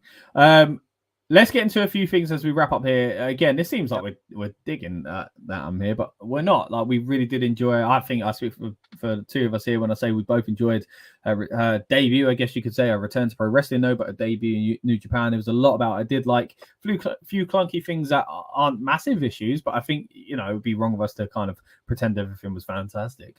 So we're going to kind of talk about the smaller details as well. Again, not trying to make it seem like a big deal. It's not, but hey, we're here to analyze what we saw on a pro wrestling show, so we're going to go into it. Exactly. Again, we haven't really touched on too much of the matches themselves. This isn't a proper recap and review, even though it's gone over an hour now. It's just an instant reaction, so it's a different kind of format to our regular recap and review. But as we do start wrapping up, Rob, I'm going to go through some of the things that we saw on Twitter as well. Again, at RN Pro Wrestling, if you want to follow us on there. Of course, we appreciate any kind of subscriptions here on YouTube, but also any follows over on our other platforms as well.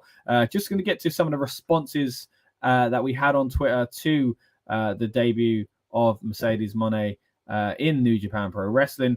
If I can find our comments here, let's have a look. Right.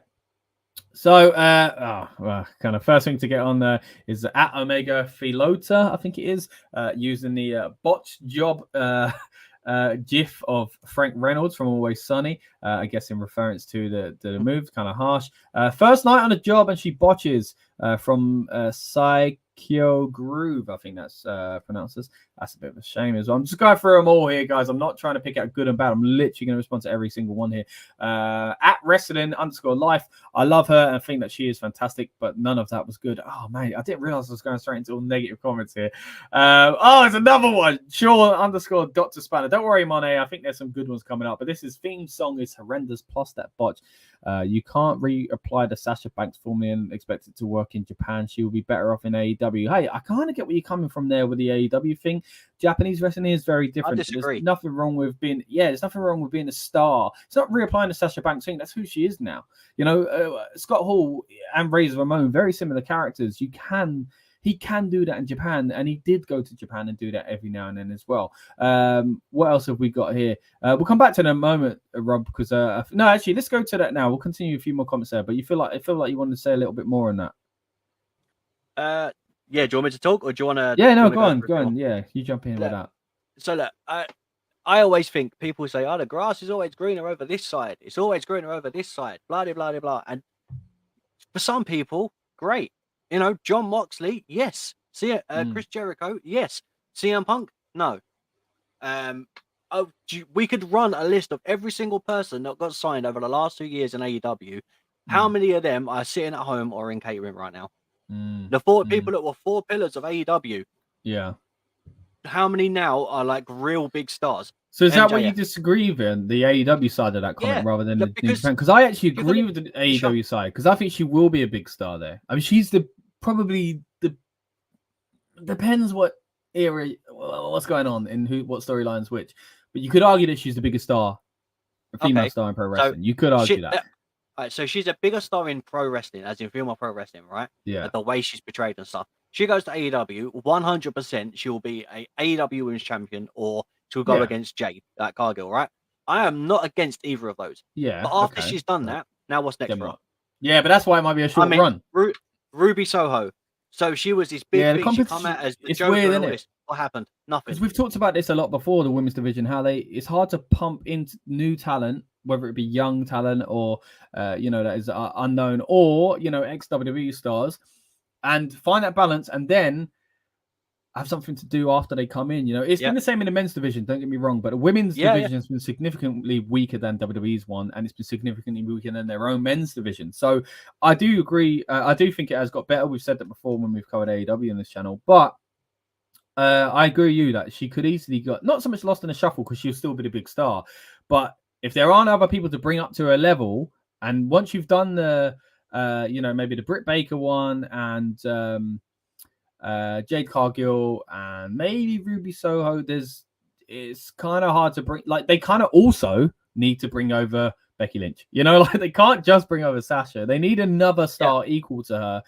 You could argue that she can make new stars. I think Britt's a star in her own right, but to her level, I guess you could say. The issue is now though, Britt went against Saraya. Saraya won. Saraya now well, we've already had this conversation, and in my opinion, Britt should have won that.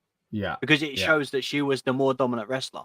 So if every time you bring someone in, they're going to bloody get the W, then what's the point? Because every time we done a fantasy booking, she should be women's champion if Sasha came in. But at the same time, it would be more beneficial, just like the Saraya situation, you're right, for Britt to win. But Britt's not the champ anyway. But if Britt, that's what they should do, actually. I think they should bring Sasha in to go after Britt, not after the title, because that gets kind of, oh no, another ex-WWE. I don't think it'll work. I think we're going to have Britt beat her. That's what I think should happen. And then after that, go after the title, win the title. No. So, because then that's, in my opinion, that demotes the position that she's in. The idea is, if she's Mercedes Moné is this person that's now, I am the bigger star, she should be going in there and just taking that title. Because I guess her story is that she's a big star. So she then can't go against someone else and lose. Yeah, whereas with Saraya, it was an unspeaking thing. Like, we know she's a bigger star, but that wasn't the gimmick. With Sasha, it's all good because that was her first match back. That is her gimmick as well. Yeah. Like, her gimmick is I'm a big star, as you just said earlier on. And it shouldn't even be against. It shouldn't be against. Who is it? It's Jamie at Hater, isn't it? That's what I was just trying to check. I'm trying to see actually what the tag match. Hater. Oh no, the women's champ is Jamie Hayter, but who's actually in the tag match? Is that Jamie Hayter as well? But is it Jamie and Britt? It must be. It must be. See, that's a cool way to bring her in. I would like that. I would like that. And then she goes after Britt, but then individually. And I think lose to Britt, or they lose that. Oh no, I don't know. It's tough, isn't it? But if Mercedes goes to AEW, the person that you want her to face. Now, answer me this: is it Jamie Hayter or is it Jade? Jay. Like it writes it's exactly. Who's Jay? Jay who? What? Jade Cargill. Jamie. Yeah? Oh, Jade. Sorry, I didn't hear you. Sorry. And she shouldn't be Jade Cargill. No, that's what. See, this is how you can spread it out. She comes in, she loses to Britt, right? After that, she wins the title, the main title, and after that, Jade Cargill goes after her, trying to become double champ because I don't want her to lose her streak, and then she beats. But then is that a lot? Too many losses? 2 losses. Exactly, and this is that problem we fall into. The minute she don't beat Britt, then she has to beat anyone that Mercedes goes against right now. She has to beat. Otherwise, this whole thing of her being the more expensive and pay me what I'm worth and all this stuff means absolutely nothing. Yeah, it's tough because she doesn't get that as well. Yeah, it's a good point. Because pay me what I'm worth. If she is like Brock, pay me and I will fight. Then Brock will fight. If you don't pay her what she's worth, right, then what's the point of being there? So if she's going to be there, she then has to win. Otherwise, it demotes every single thing that she stood for walking out in WWE. It means nothing, absolutely nothing. Well, not as a character, as a character, but not as a person. She can still be treated well and not be the champ and lose some matches. Yeah, but the problem with WWE is the way they treated the tag title division. And the issue is as well, as you said, she's playing half her character and half her person. So if Sasha Banks is also Mercedes Moné, then that is one in the same person. If we're talking about Mercedes Bernardo, the story of a real life dispute with WWE is played into a character, and a character. So we have to address it as the same person. Yeah, it's a tough one, isn't it? But yeah, it'll be interesting to see, what would happen in AEW. But let's get back to some more New Japan kind of talk here as well with her return to pro wrestling, as I say, but introduction to New Japan. So we've got some hearts here from WKL and TV. Someone whose name is so long, I'm not going to bother saying it because there's so many random letters and numbers. And also, I'd give them more respect if they didn't make a comment like this, but it says who laughing emoji. Come on, dude. Like, don't. Yeah. The Steve one at the Steve, that's 2 E's and a third, is saying she thought by saying the B word, oh naughty, she would get some sort of pop, LOL. I don't think that was the case. I think she's well aware that the audience there mostly won't understand her promo, so that's fine. Yeah, maybe I guess that's maybe what you're saying though. They might understand a word like that. With a big lula from at Soccer Stash, overrated, and some claps from Jim Harter SBN. Promo was kind of weak from Turkish Warrior 3. A lot of stuff about the promo here. Worst move I've ever seen. Retire that SHI already from at JellyJohn _91. Good of her to botch her. Sorry, that one. This comment, I read it and I did laugh. It does make me laugh. It's just the last bit. The comment. What comment? Where? The one you're reading now. Okay, hold on. What? Good of her to that one. Yeah. Good of her to botch her very first move whilst the crowd went mild. I gotta say, look, we've touched on the crowd thing earlier, so no one clip this because, look, the Japanese fans are different. They're going to react differently. It weren't about Mercedes. It's just the way they are there. But anytime someone uses the phrase "the crowd went mild," it does make me laugh. Even though I do think it doesn't apply here. That was from I'm just looking Z or Z to you Americans. And then at Ray_Dodgers. LMAO, yikes. No wonder WWE said, nah, no thanks. That's harsh. That's harsh, man. At IB banging 69 garbage. At Bob _La Rosa. That entire thing was horrible. WWE WWF _junkie attacks. That's an attack. 2 laughing emojis in the sense of, the tweet said she attacked Kyrie. And then at anti-AEW, oh my gosh, what a name. Seen more reaction at a funeral than what she got. Skull emoji. Come on, dude. Like, you've got to be real. This isn't. Don't. Like, you're being. I'm shocked, mate. I didn't realize that every single comment there was a negative one. And I didn't know we were getting into that. I'm not saying that we should all love it. And I'm sure there's a lot of praise online elsewhere. Because it's ridiculous. We tweeted out 2 versions of it. One was a copyright issue with the video, and then we tweeted out the official New Japan video. And the original one did have some good comments on it, and hearts and shots and things like that, because it happened. It was tweeted straight after it. We've got a few more here with quote retweets as well from at Shameen Chris 13 even. I really don't know how I feel about this. The song is bad. Her hair looks bad. Should have just kept it blue. I completely disagree with her hair. Her hair looked hello. Hello. I was gonna say fire is what I would say. It looks fire, bro. Her hair looked fire because it looked like fire and it looked wicked. I think it was great, mate. What did you think of her hair? Let's quickly jump on that. I thought it looked great. Let me see if I can find a still. It was different from the front. I thought that's different. From the side, the picture of her from the side when Kyrie's holding the title, and you can see it was flames, some Harlem Heat action, bro. It looked wicked. Was it actual fire in the hair? Yeah, it was. It looked wicked from the side. I think people aren't seeing them. The picture from the side looks wicked. 1 sec. Let me see if I can. Coming from a man that used to dye his hair a lot. I thought he was talking about me then. I was like, I've dyed it once. Okay, yeah, it's got.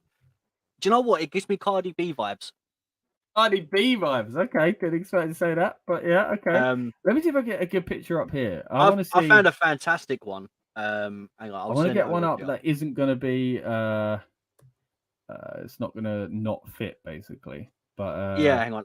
I've just found one. I'll send it over to you. But that looks madness. And hold on, I think I got one. I think I got one anyway. Don't you worry, buddy. Yeah, if not, I'll see your one anyway. Oh, that's the wrong picture. But yeah, that hair is sick. Like, I actually really like that, and it goes with her new character. Yeah, I think it's really cool. Or who the new character is. Also, the attire, that's different, isn't it? Yeah, it was. Yeah. Speaking of which, we saw Charlotte return recently, also in a different attire. So that's maybe it's a horseman thing going on at the moment. Everybody wants to get a little refresher in there. Look, let me see if I get this one up. Oh, let's hope it fits over the screen, Rob. It's always a risk when we add in graphics last minute. Hey, yeah, I like it. I think it's wicked, man. You know what else as well? No, I might be wrong. On the photo, of course. I might be wrong, but Mercedes' attire looks more how Japanese women have their attire. Yeah, it does. It's very Oscar-esque, if you know what I mean, in like the way it's designed and stuff like that. Yeah, the layers of almost what looks like a thong on top of on top of it. Yeah, I don't know why they do that, but it's very. Yeah, you're right. Yeah. Anyway, it looks good though. Like I thought the hair looked cool as well. So yeah, sorry, Sham Chris. I'm gonna have to disagree with you on that one. Moving on to we need a disagree button. So every time someone says something, we can just slam that disagree button. Even though we disagree, mate, got to say we appreciate all the comments on Twitter as well as on the stream here. At Tiger Gaming FTWB says, I don't know when wrestling fans are gonna finally fully accept that botches happen in wrestling. Good point, buddy. Sure, it sucks that it happened, but stop acting like it's the worst debut in the world. Exactly that. Ooh. Themes can also be changed, but even then, I don't hate the song that much. Overacting, to be honest. Look, I 100% agree with that comment, mate. Thank you, Tiger Gaming. Look, it weren't the worst. It was a great debut. Anyone that is this insane tribalism in wrestling that as a fan, as a kid that grew up in the Attitude Era, just does not understand. But yeah, you touched on it earlier, Rob. Go on. If they want to talk about bad debuts, just send them a video of the Shockmaster. That, my friend, is a bad debut. Look, this the gobbledygooker is a bad debut. Yeah. People want to jump on this, mate, and they're wrong. They are wrong. Like, there are things to fairly criticize, like we have on this show. You know, like, hey, what do you think of the music? And isn't it a shame that the move went wrong? And you got to be realistic, man. Like, it's not going to get a massive pop. This isn't in an American stadium, like or arena even. But come on, man, you're doing yourself an injustice. You either are ignorant, you actually don't know about the landscape of pro wrestling, or you're actually just ignoring all those facts. So yeah, whatever, and being unfair. But so I appreciate that comment there from Tiger Gaming because like I said, the theme song, it had to be changed. They don't own the rights to the song, so of course it had to change. So you're right there, buddy. And again, it's a good song. I think it'll grow on us. You know what song I don't like though, Rob? I got to say it. Charlotte Flair's new song. What a pile of it's crap. No, I like it. Mate. Hey, look, it's a refresher. It's new. It's new Charlotte, new style, I'm all for saying new flair. That's what it is. New flair. Twitter, I think I said it on Twitter at least. I hope it grows on me. But at this moment, Charlotte Flair's new song is pants. Like, I think it's terrible. The old one was wicked as well. Look, refreshing. You got to do it every now and then. And I think because I remember Roman Reigns' new song, I liked it, but weren't sure. And now I love it. No, I think I liked it quite a bit, as you say now, but I know a lot of people wasn't quite sure. But I that song's so cool. But anyway, so it can take a while to grow on you. But I like Sasha's new song, Mercedes' new song, and for Flair's one, it might take a while to grow on me, but we'll see how it goes. Let's get back to some of these comments. So at Rated Wire, Zevon said, I tried to tell people she sucked on the mic. No, it's just a thing that's come up a few times as well, Rob, about the actual promo itself. What did you think of it? She didn't say much, and I think people misunderstanding and saying she's bad on the mic, but she's speaking in the country where it's not the native language. Like, give her a break. What do you want her to say? She's got to say something basic. I think I'm hit and miss with Sasha's promos. I think some of them have been pretty good, and I think some of them have fell sometimes and felt a little bit flat and a bit cheesy. Do you know what my issue is? Go on. Sorry to cut you off, right? But it's going to sound absolutely ridiculous. But if I'll let you drink first, I don't want you to spit your water out, right? You ain't that funny. If Sasha come out and spoke pure Japanese, right? Every single person that can't speak Japanese would have gone, they would have understood what she said. Exactly. So then she speaks her native language, American English, whatever you want to call it, right? And then everyone moans that, it was a bad promo. Give her a break. Like, she's trying to make a difference. There's a lot going on in that moment. Yeah. Stop. It wasn't a bad promo. It was just like, It was all right. Like, it wasn't bad. Like, I mean, I've seen worse from more scripted. I mean, if we want to talk about bad promos, Roman forgot his lines. Randy Orton's forgot his lines. Sheamus has forgot his lines. No more comments about them. Like, Roman had bad promos until he was let off the dog lead, because he's the big dog, and he was allowed to kind of breathe a bit more. Yeah. But, don't forget, she's probably gone from a position where everything is micromanaged to the millisecond to now she's got some freedom in wrestling. Jericho spoke big on how it's different and there's more freedom. Yeah. Let her find her feet. She's been in a company for like 6-7 years, if not longer, in a position where you say this at this time, you say this, you wait for the crowd to do this, you do this. It's too planned. Now she has freedom. Let her get used to it. And on top of that, we've already spoke. It's a Japanese culture. So anything that she says, the crowd aren't going to react to because they're bloody respectful. They are listening. They're not shouting over the top and saying what every 5 minutes. Yeah. Even that, when they do, like, when things are in Japanese, like, for example, Omega, and they'll kind of, it'll be oohs, ahs, and claps and laughs. It's more like being at a comedy show, the way they react, like wrestling fans react in Japan, where they just wait for the moment that is right to respond, sort of thing. So yeah, I completely agree, mate. I think she's got to find her feet, and if she goes to AEW, that's where I think she'll do it. A few comments here on our chat though before we get to the ones on Twitter again. We've got Dan joining us, of course. Dan, one of the panelists here on the Rebellious Noise Pro Wrestling channel, so thank you, Dan, for popping in and dropping your thoughts here as well. He says, great to see Mercedes back. Hopefully she's in a better frame of mind, and that's key as well, guys. Exactly that, better frame of mind than she was in WWE. Naomi, I feel, will end up back in WWE. Big questions, will Mercedes be Saraya's partner on AEW though? So Dan's got a few more comments here. We'll get into those in a second. We'll quickly touch on that. We've already touched on quite a bit about what we think would happen if she went to AEW, but straightly put, Rob, is she Saraya's partner? I don't know. I'm going to say yeah, because that was that interview as well. I think it was on Fightful where Tony Khan was interviewed, and he was like joking about January, and it was like, yeah, people will know in January, sort of thing. It's like, I think it's pretty likely. So if it's not, it will be a big sting for AEW. Yeah, again, but then this falls into my thing of, we're now talking about it, right? So if it happens, it's like, oh well, we knew that. If this didn't happen in Japan and then she was there, I'd be like, my mind would be blown. Yeah, I'd be more surprised if she went there first, but it's the timing things, isn't it? But yeah, I just think, and I think that would have gone down better. You would have had your anti-AEW fans that would have just found something to moan about. But you're going to get them anyway. Yeah, but you've also got your obsessed Sasha stans as well, who just crazy about her. Like, and this happens throughout wrestling. It happens in football as well. There are people that support footballers. Can you believe it, Rob? Over football teams. Madness. That's my anyway. The point is, there are some strange fans out there who are obsessed. So much so I'm losing my voice. We need someone in Rebellious Noise. Sorry. We need someone in for Rebellious Noise. Just madness. Yeah. Hey, I'm happy with the ones we got so far. Anyone that subscribes, we really do appreciate it.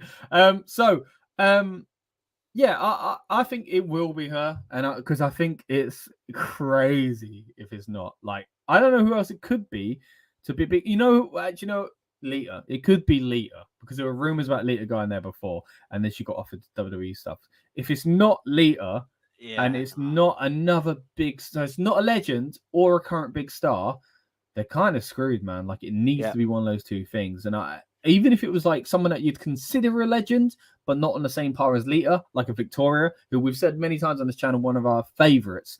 No disrespect to her, but she is not going to have the same kind of pull as a Lita would, at this moment in time. So I think it has to be either a legend to the caliber of Lita or a superstar to the caliber of Mercedes Moné. So if it's not, they're shooting themselves in the foot. So I hope for their sake it's not the case, because we said it when we did our AEW pay-per-view recap build up a little while ago, that they're treading on kind of risky waters. I don't think that's a phrase, but I've said it. But there we go. I think I've combined two there. But anyway, the point is they need to be careful, because they're thin ice is what I should have said, and risky waters I think is another. I like the risky waters, man. Yeah, they're treading on risky waters. Jesus calming the storm and stuff.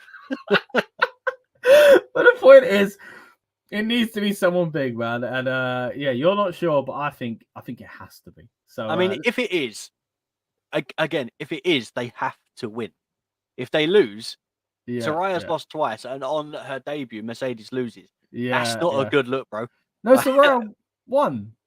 Oh, sorry, no. So she'd have a win and then a loss. She should have lost. She should have lost. But but anyway, everyone join us, by the way, guys. Let us know what you feel of Mercedes' debut. What did you think of New Japan's presentation of Wrestle Kingdom 17 in the first place? Was this your first time watching it? I mentioned the Sasha stands. I joke about it there, but to be fair, mate, not just Sasha stands, but actually just WWE fans would have watched this because of Sasha as well and the intrigue behind Sasha. So I really do hope it opened people's eyes. Like I watched, I think it was the first proper Wrestle Kingdom I watched. I said earlier one was 9. It was the one that Jeff Jarrett promoted, basically, because it was going to have JR commentating.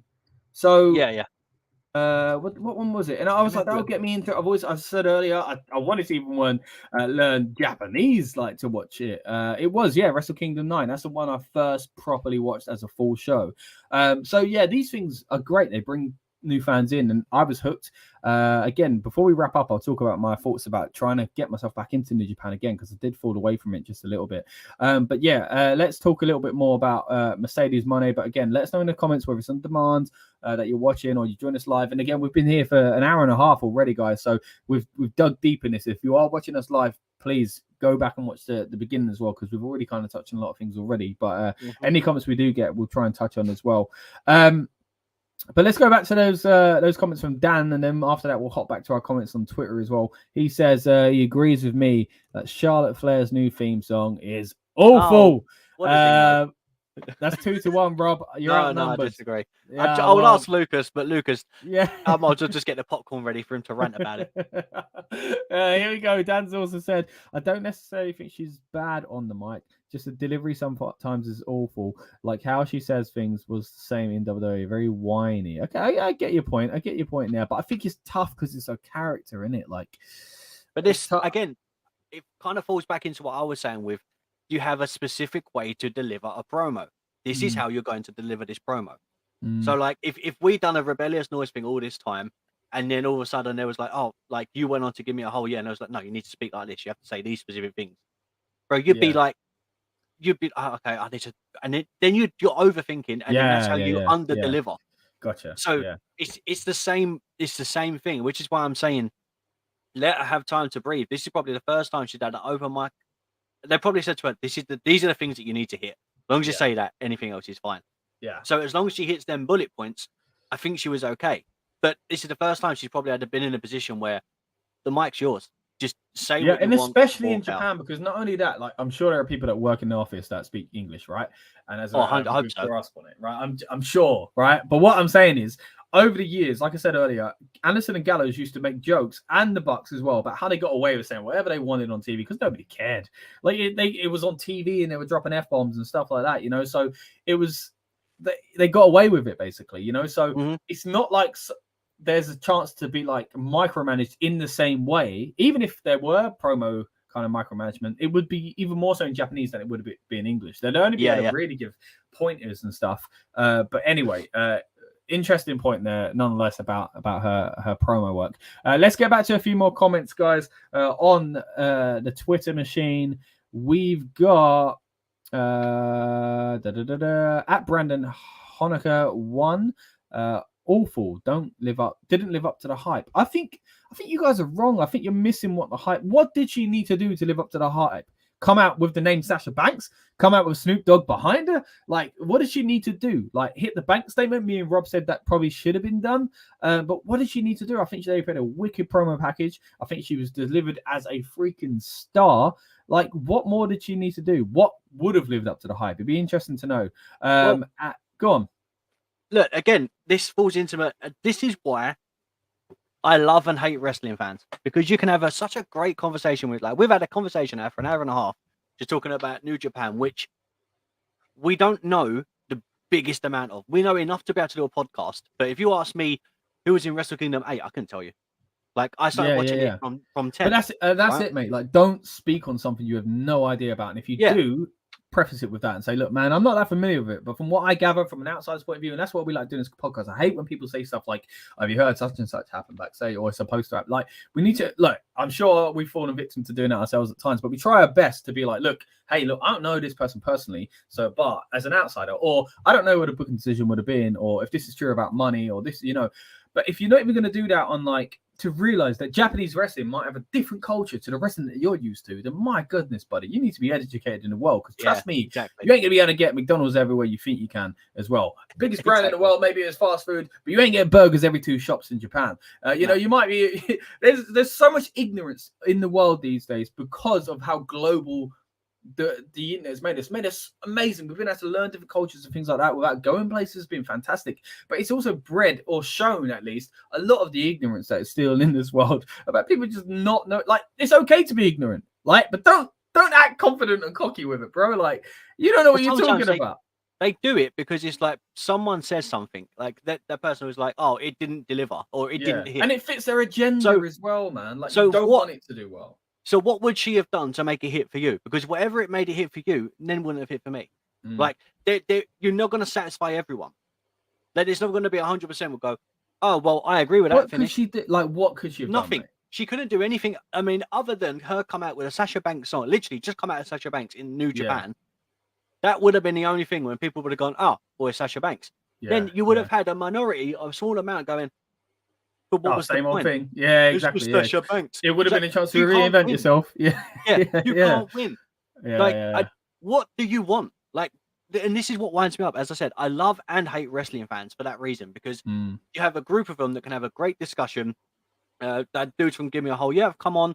You know, we've had numerous people on here. Dan, Lucas, we've had Tom come on when we've done the Rebellious Noise stuff. And every single person's had been able to have a mature conversation. All the times when I've said I'm not a big fan of Ronda. I've gave my reasons. There's never been a debate about it. Well, let's go into it. Yeah, let's see.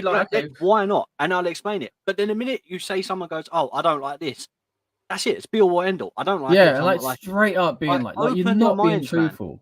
You're not. I don't think you're either ignorant because you don't understand Japanese wrestling, which is okay. That's fine. Like, but don't speak on it if you don't understand it. Like, recognize your ignorance. Like, you know, again, we're not massive New Japan fans. We're not massively understanding of the full kind of Japanese culture or Japanese wrestling culture or anything like that. But we know enough to kind of get by and talk about it. But then acknowledge that we still, are novices and stuff. I will never be Japanese. Do you know what I'm saying? Like, I'll never fully understand their culture and stuff like that and their wrestling culture. But I like what I do know about it and stuff like that for the most part. So for people to just act like, oh, she come out to crickets. No, she didn't. She didn't come out to crickets, and I knew it as soon as she came out. I thought, man, this is not going to go down with a certain set of fan base. You know, like they're not going to understand this. You know what it is as well? It's the ones that are diehard WWE. It's diehard WWE fans and diehard AEW fans because they won't budge on. Oh, this is good for wrestling. I mean, this is the very first time that we've had WWE stars, New Japan stars, and AEW stars in one promotion, and people are moaning about that she botched the move. Okay, it didn't look good. But can you not just see what we've just had? 3 different companies combined on one show. Yeah. Like, but people just want to hate, man. That's why we've got so much wrestling, and you're moaning about, oh, this didn't deliver. The hair didn't look like this. Who cares? What does it matter? Like, we've got wrestling, more wrestling than we've ever had. Like, we're going back to like something you said earlier, is like that you struggle to get into some New Japan because of the crowd thing, right? So we're not saying you have to like the differences in the culture. You're not saying you have to say, oh, this is just as good as, because let's be fair, man, British wrestling fans, in my opinion, a lot more fun than American wrestling fans, right? Like we are sports, as the Americans might say, right? And this isn't a dig on the Americans or anything like that, but after watching wrestling for many, many years and many American wrestling companies, I think I have a good grasp on what the American fan base is like, right? I've been to shows in America, been to shows in England, been to shows in America that have a real big British contingent going over there and a smart fan base going over there as well, such as WrestleMania, right? Now, it will be different. I've been to New Japan shows, right? Not in Japan. I'd love to. Don't get me wrong. It's a dream of mine to go to the Wrestle Kingdom at the Tokyo Dome. But I've been to New Japan shows in London and in New York, right? And those have been different as well because I thought, what's this going to be like? Is it going to be like a Japanese? Like, it's a weird mixture between the two cultures, right? It's quite interesting. But so you don't have to like one more than the other. We're not saying you have to like that. Again, you struggle with some of those aspects about Japanese wrestling. Some people want some of those camera angles that I love.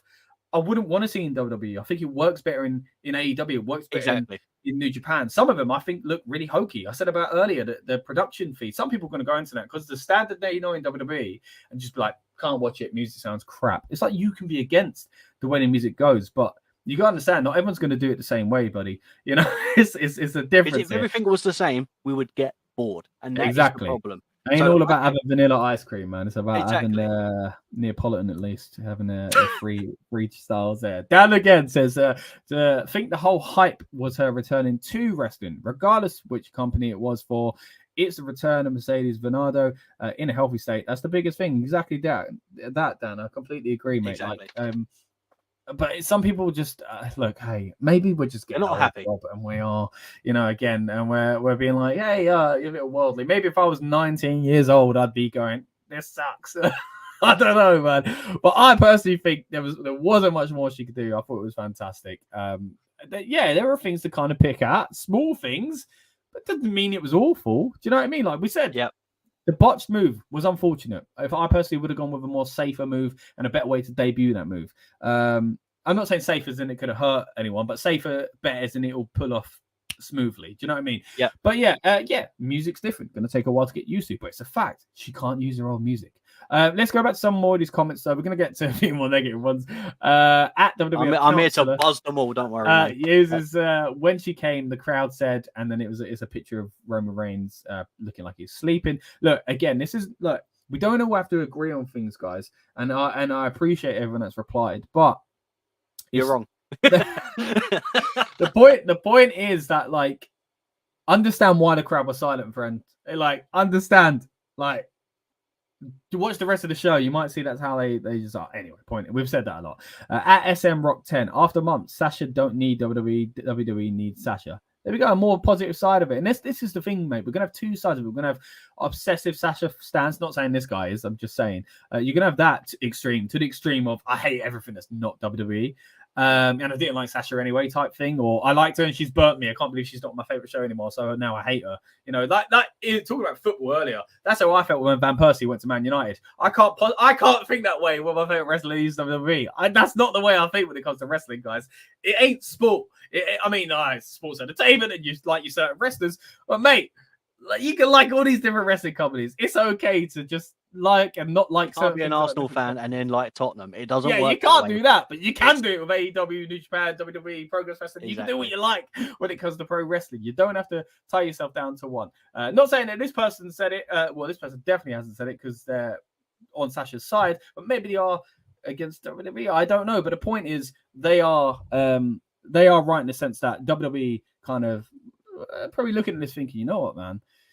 She is a big star, and we're kind of missing out on it. They got a lot there themselves, and this is what's great about it. There's a lot of great wrestlers still within that division, so they're going to be all right. But now we get the best of both worlds. We get Sasha outside of WWE. Hey, I know. All right, look, that's another conversation for another day, WWE Women's Division, but there are still some big stars there, whether you want to kind of agree to it or not, Rob. I'm sorry. There are some big stars. Maybe not in prominent positions at the moment, but there are some big stars there. And great potential. Yeah. They're just not being used right now. With the likes of Rhea, great potential with the likes of Bianca, for like future Hall of Famers type potential I'm talking. And then also Becky. Like there was a time, and I said it earlier on, like Sasha might be the biggest star in women's wrestling. 2 years ago, that wasn't the case. She was great. She wasn't being used in that way. She was still one of the best. But there was undoubtedly, like there was an excitement about the man, not 2 years, it'd be three years ago now, maybe even longer more. than that, bro. There was an excitement about the man like that, but I don't feel the same way about Becky Lynch anymore. I'm so glad she's back, but she's not the same anymore. Will that come back? The same as Seth Rollins. It goes in cycles, man. There's been times where I thought Seth was the coolest thing, and there were times where I said it on the Talk Beans podcast, and I mentioned it on here before, where we titled one of Seth Rollins' podcast, or we had a note in it which was like Seth Rollins isn't cool anymore, but now he is cool again, guys. These things go in waves, So anyway, let's move on from the cool debate. All right, let's move back onto some of our Twitter comments. And again, if you join us here live or on demand, we would love it if you dropped us a comment here as well. We want to know what you thought of Wrestle Kingdom 17, not just the Sasha Banks, Mercedes Moné stuff, but if you want to talk more about that, we're open for that as well, because it's an exciting time to be talking about women's wrestling. So that's a bonus as well. At Rude and Shiesty says the way she fell for the handshake, that's literally her signature. Yeah, that's I guess so. Yeah, I guess that's kind of a heelish signature, which brings me on to another point, really, Rob. Is she a heel? She's a heel, right? Sorry, I guess I was looking at so she's already got a top on Pro Wrestling Tees. And it says, Monet makes the world go around. Oh, I love it. Oh. You know what I liked about her promo? Go back to her promo. What did she say? She said something about banks. You can bank on that. Yeah. Like, use it, man. Like, come on. Like, and the top looks banging, by the way. I'm getting it. Is it? Is it a nice shirt? Yeah, Like, of course you are, bloody nerd. You always buy a wrestling shirt. Sure, do you want to see it? I'll send you a screenshot. All right. Well, anyway, so look, I like that. I love a pun, the playing on words and stuff like that. But yeah, I think even her original name, Sasha Banks, right? I always took that to be that she was Banks because of money, but Banks, the wealthy family from the Fresh Prince of Bel-Air. That's the way I always took that. That was a Fresh Prince reference, right? And then Bianca Belair comes into it as well, which is clearly a Fresh Prince reference as well. And a lot of those similarities with those two characters as well. And they played off of that with that amazing WrestleMania feud as well. But yeah, I'm all for it, mate. Have you sent me the shirt? Yeah. Let's have a look. Monet makes the world go around. Oh, I know. Hey, what I like about it is tapping into pop culture at the moment, which is very on brand with those kind of 90s bootleg shirts. I've always I hate pictures of people on shirts, but some of those 90s bootleg shirts are just so well put together.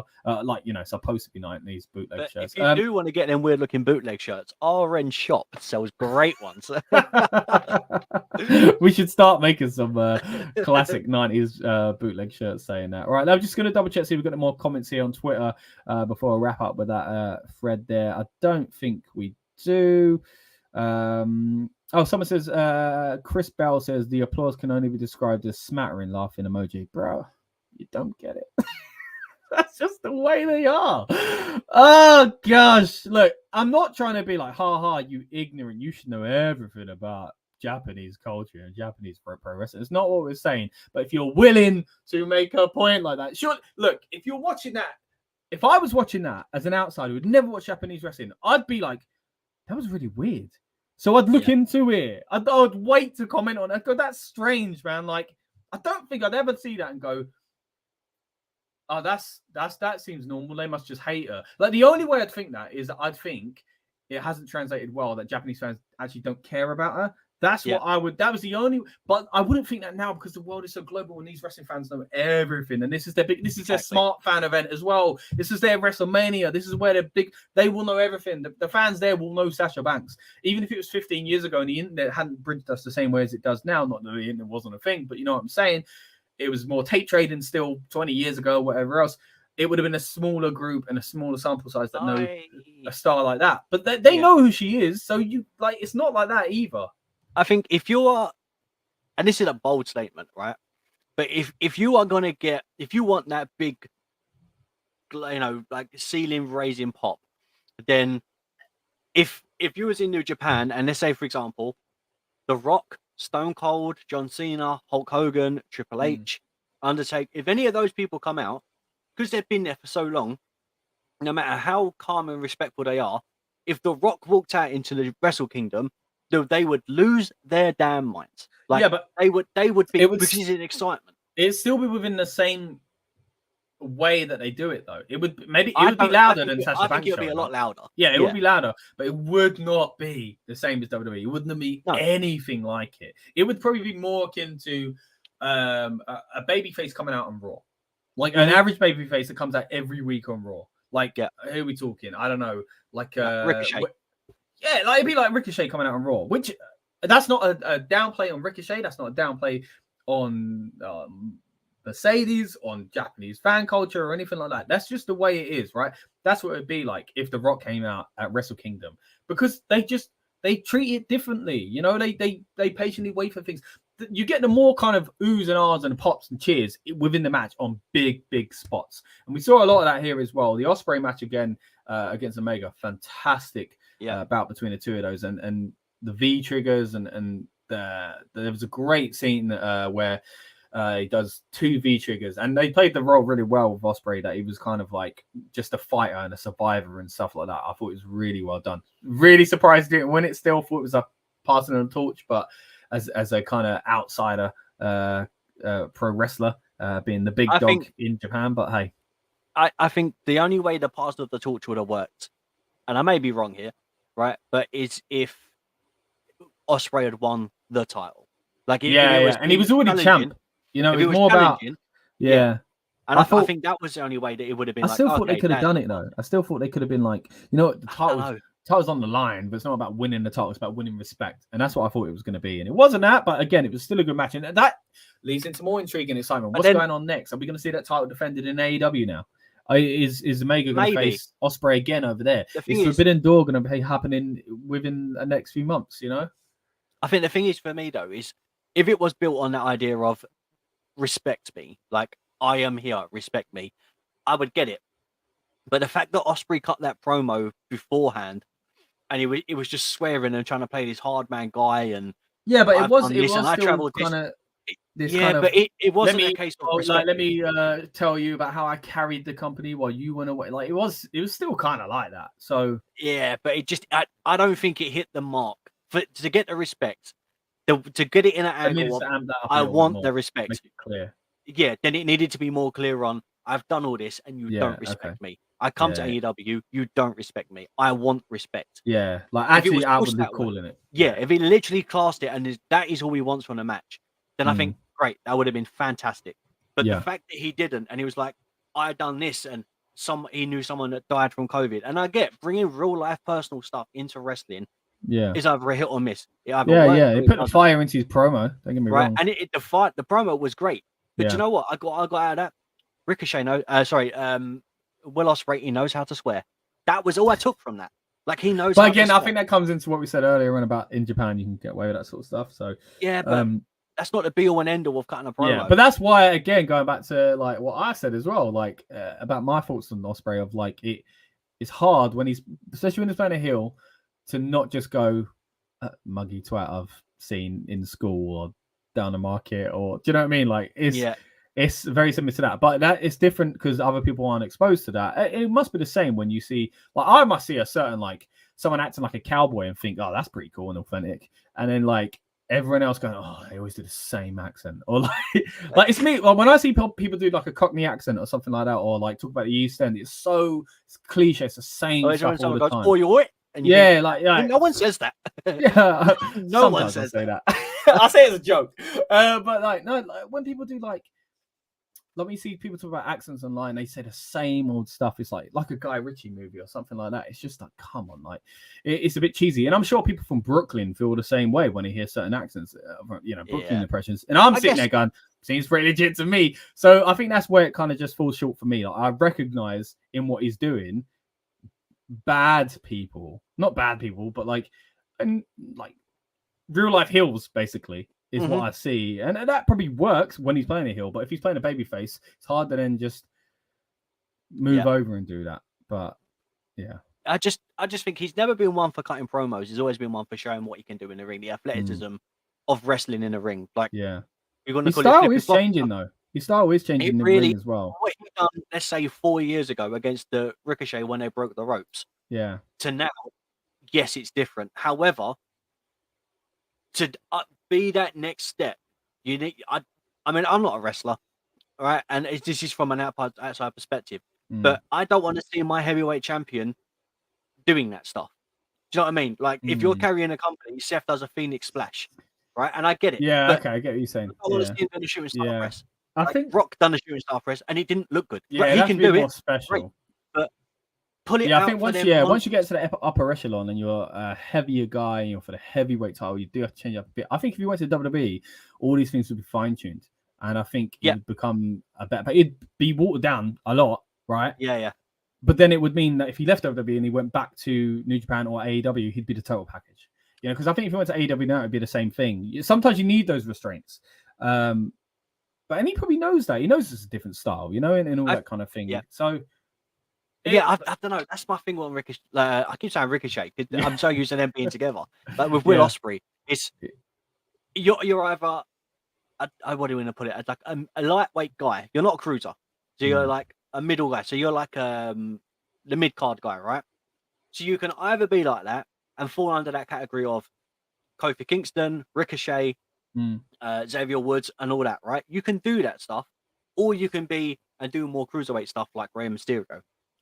But never in my life have I gone, do you know what? Triple H needs to do a he needs to do this. Yeah, but I guess you could argue that there could be different styles within a heavyweight division, right? And I get like it. there are different in the UFC, for example. You know, they're same weight category, but they're different styles, and that's okay there. So, but then look at Jericho. He doesn't do half of the stuff that Ospreay does, but people used to class Jericho as a high flyer. Now, other than doing the lion tamer, wrestling's changed, and but then if it does change, I think, do you know what would make a difference? Ospreay doing the stuff that he does now, and then all of a sudden going back to like that Jericho 90s-esque, and like, or the 2000 Jericho where he was like, I can do all this stuff, but I don't need to do it. Like, do you remember when it was? I think it was when it packed. So it was when it was when he stopped, and he was like, I don't want to show you that. That's the best example, I think. Yeah, because he was trying to get to the main event in that. Kind of and he was like, I am better than showing off what I can do to you. And he was hard hitting. And at a point, I was like, you know what? It was a storyline way to deal with that problem, you know. Yeah. And it was very clever. Ospreay needs to look at that and go, okay, look, I don't need to do all this flippy floppy stuff. Yeah. To be a main guy. Exactly. And again, Pac's a great example because, like you say, he goes to AEW. Yeah, he's not in the main picture anymore, but he was at the start. And that WWE run helped him kind of carve him into the perfect balance between the two kind of sides of it. But but anyway, it was still a great match between the two of them. Overall, start wrapping up now, Rob. But I think it was a really good show. The main event as well, Okada, Jay White, really good. Jay White is definitely one of the best things in pro wrestling so at the moment. It's one of those annoying things where you always go, it'd be nice to see me in WWE. But, you know, you don't want to take away from New Japan. Again, I said earlier on, this was a big part of it was me trying to get back into New Japan. I think I think so, because the 2-night Wrestle Kingdoms, I just weren't about, man. It was just, as a casual fan, it was hard to take in. It was really hard. Mania, I'm still not sure about. Some things are like, sometimes I like. This year, I preferred it with Mania to the other years, and I like more wrestling and all that kind of stuff. But like, it's better to split it than a super long Mania. Don't get me wrong. I don't know why I sound like what's his name, Rated R Superstar announcer there. Kimmel. That was it, not Kimmel. But anyway, like, so with New Japan, as a casual, I prefer it being a one-night thing because I don't want to commit to watching 2 nights and having like catching up on that many storylines. I would always kind of keep in touch with what was going on with New Japan, but I would always watch Wrestle Kingdom, and I'm pretty sure I didn't watch it last year, and I might not have watched it the year before either, and that was really disappointing to me because it was like at least a tradition that I really like watching. It's fun in the UK. You get up early to watch it, or you watch it at a relatively good time. You know, if you've been working or something like that, you can just whack it on after work at 5 o'clock, 6 o'clock, 7 o'clock. It's fun for that. So it's a different experience. Yeah, exactly, but. Maybe we'll try more. Maybe we do the next pay-per-view or something like that. Because we were discussing it. I was like, because obviously we were trying to figure out like the on-demand stuff and the best. Because I was like, AEW's Fight TV and obviously WWE's on the network. So I was like, where'd you get it for New Japan? Yeah, New Japan. We had they were on Fight TV before, I'm sure, or one of those. I believe so. It was either that or because I thought it may have been on the Zone. You know the YouTube. So I thought, it's not that. It's going to be on Fight or something like that. Obviously, it was on New Japan, so I was like, "Great, okay, we'll sort the subscription out." Then we discussed how the description works, which is mind-boggling. We should probably mention. Well, people probably know by now if you've done it for the first time, but you basically pay for the month you're in rather than a rolling month, which is a terrible idea. But I guess it kind of it gets those fans kind of hooked. You know, if you pay for it basically the 30th of December, it's not running out on the 30th of January. It's running out on the 31st of December.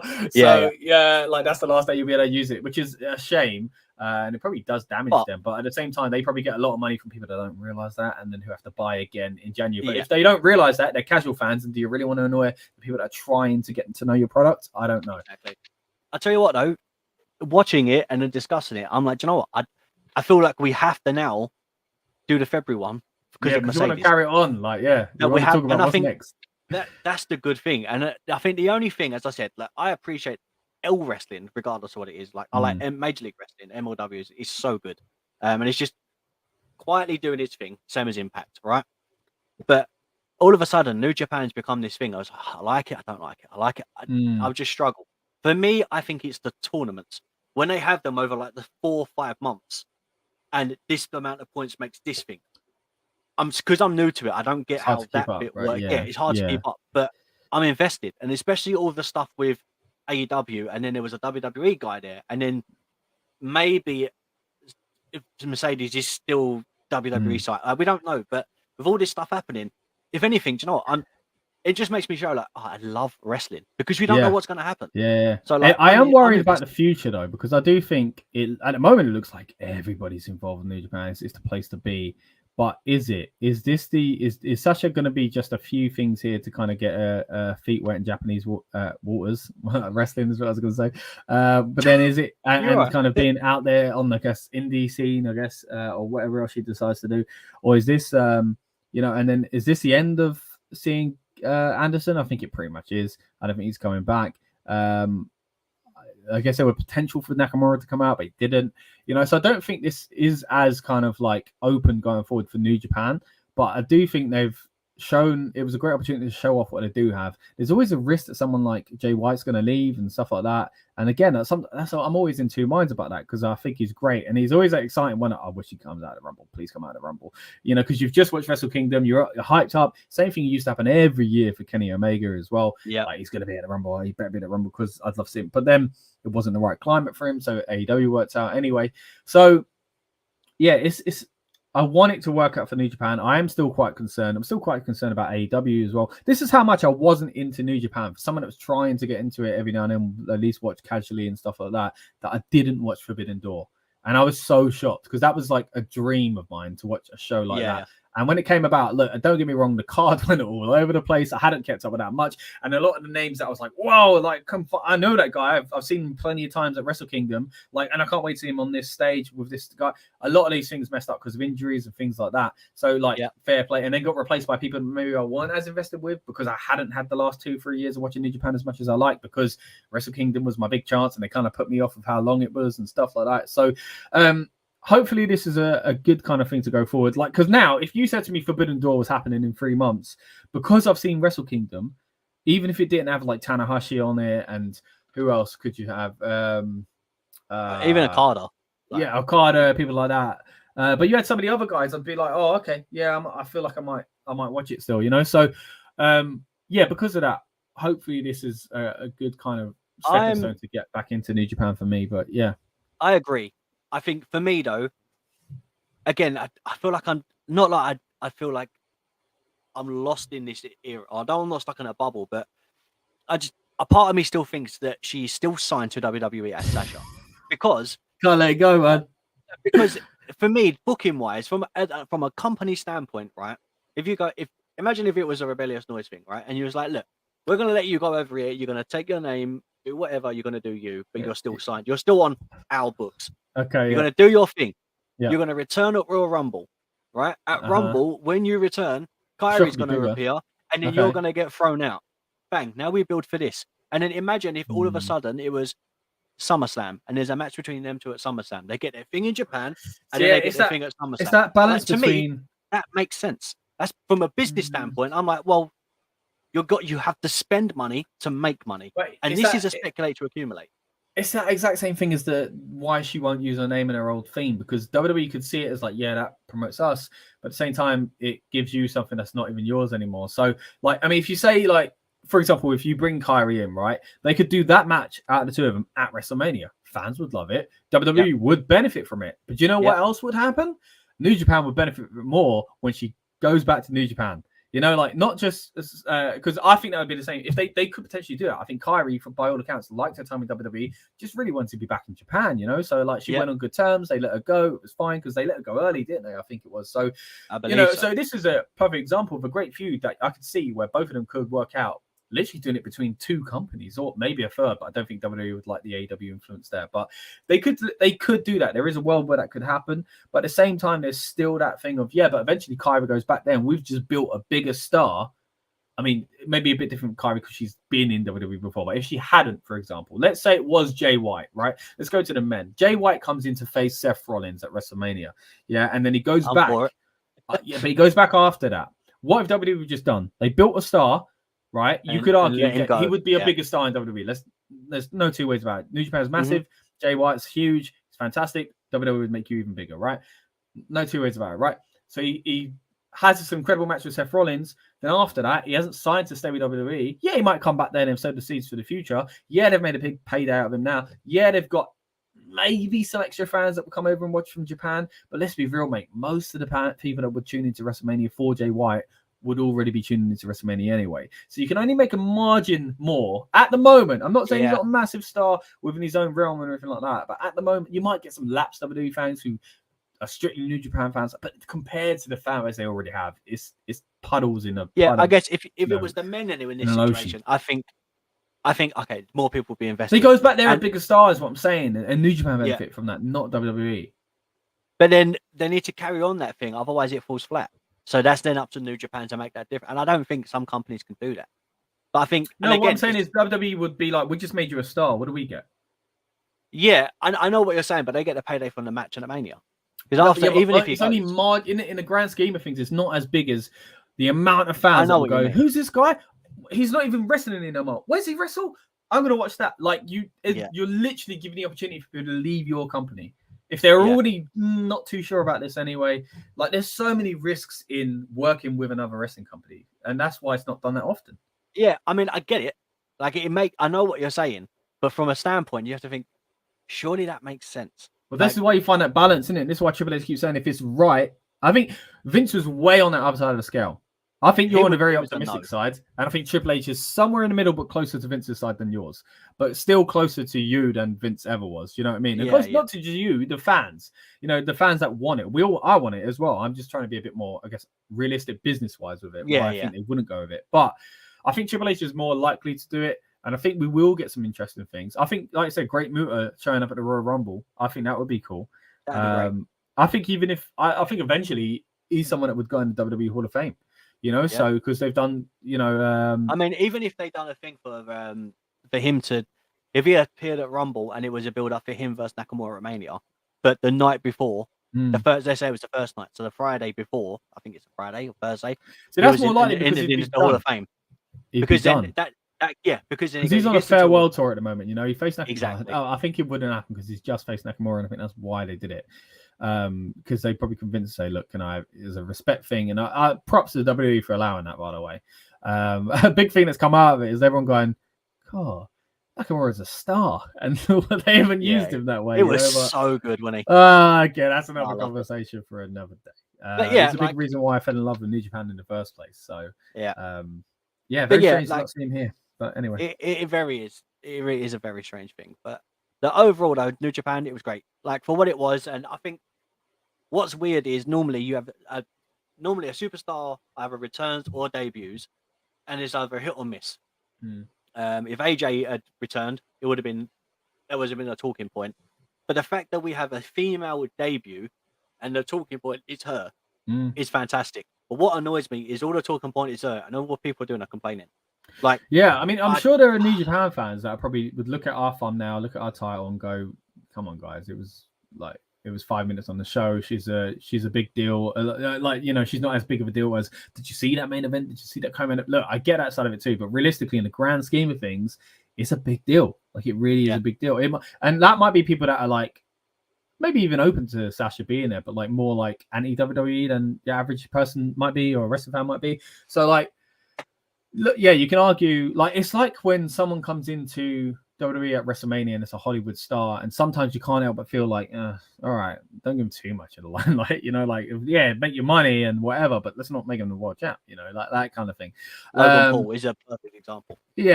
So as long as he didn't win the title, it was fine. I was happy with it.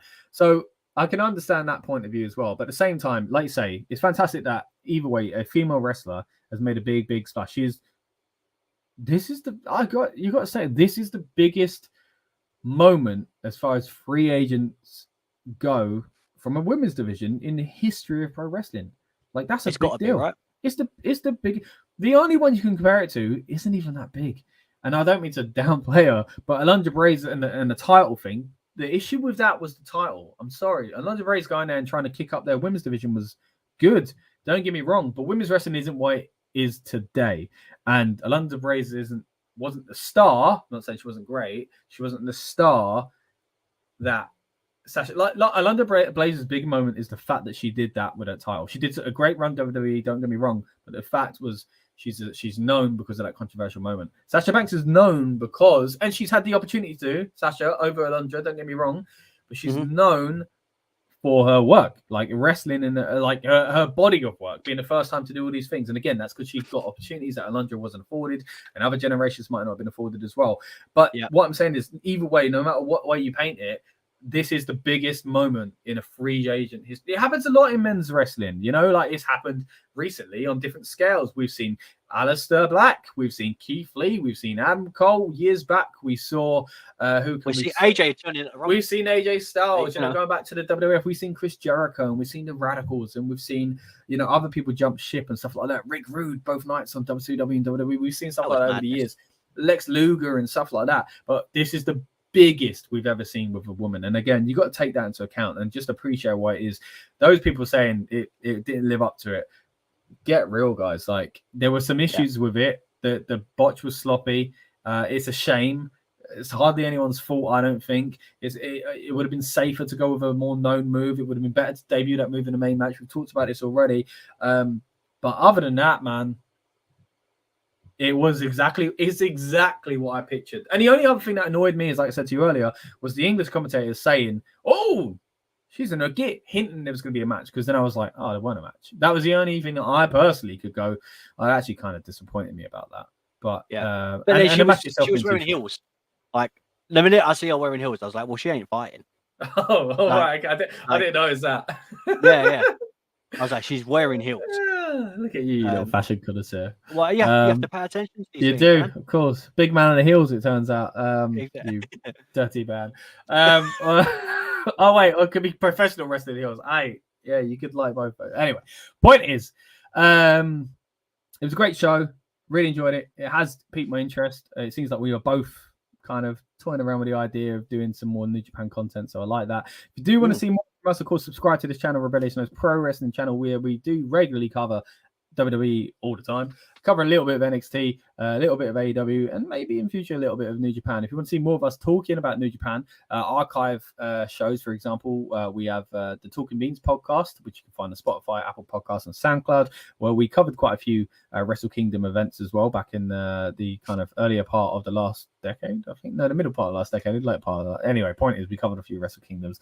And also, on top of that, we've also covered New Japan when we went to Royal Quest, the first one that was done here in the UK, and that's on our main Rebellious Noise channel, where we cover all sorts of things, but it was before we split into this specific wrestling home here on YouTube as well. But anyway, thank you very much for everyone that's joined us. It's been a great just over 2 hours. I thought this might be a 15-minute conversation, but I'm really glad we've managed to have a good one. People have joined us on Twitter. They've joined us here on YouTube with the comments. Anyone that's watching on demand, thank you so much as well. We appreciate it. We wish you would drop us a few comments. We'll go back to them in due time as well. But yeah, please join us again, because of course, coming up now in January, we talked about earlier on, Rob, but we've got the Royal Rumble. What a time to be a flipping wrestling fan. I know this is a New Japan stream, so let's not go too much into it, but mate, I'm very excited about the Rumble because it's the first one under Triple H. It's a brand new slate. It's a new year. It's going to be exciting, and like, we could see some prizes from outside the WWE. Who knows?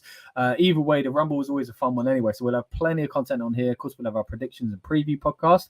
Then on the night, we'll do our build-up show. If you haven't seen any of those, they are some of our most fun ones to do because they are just wild. They're a few hours before the event. We basically get yourself and ourselves hyped up for the event as well.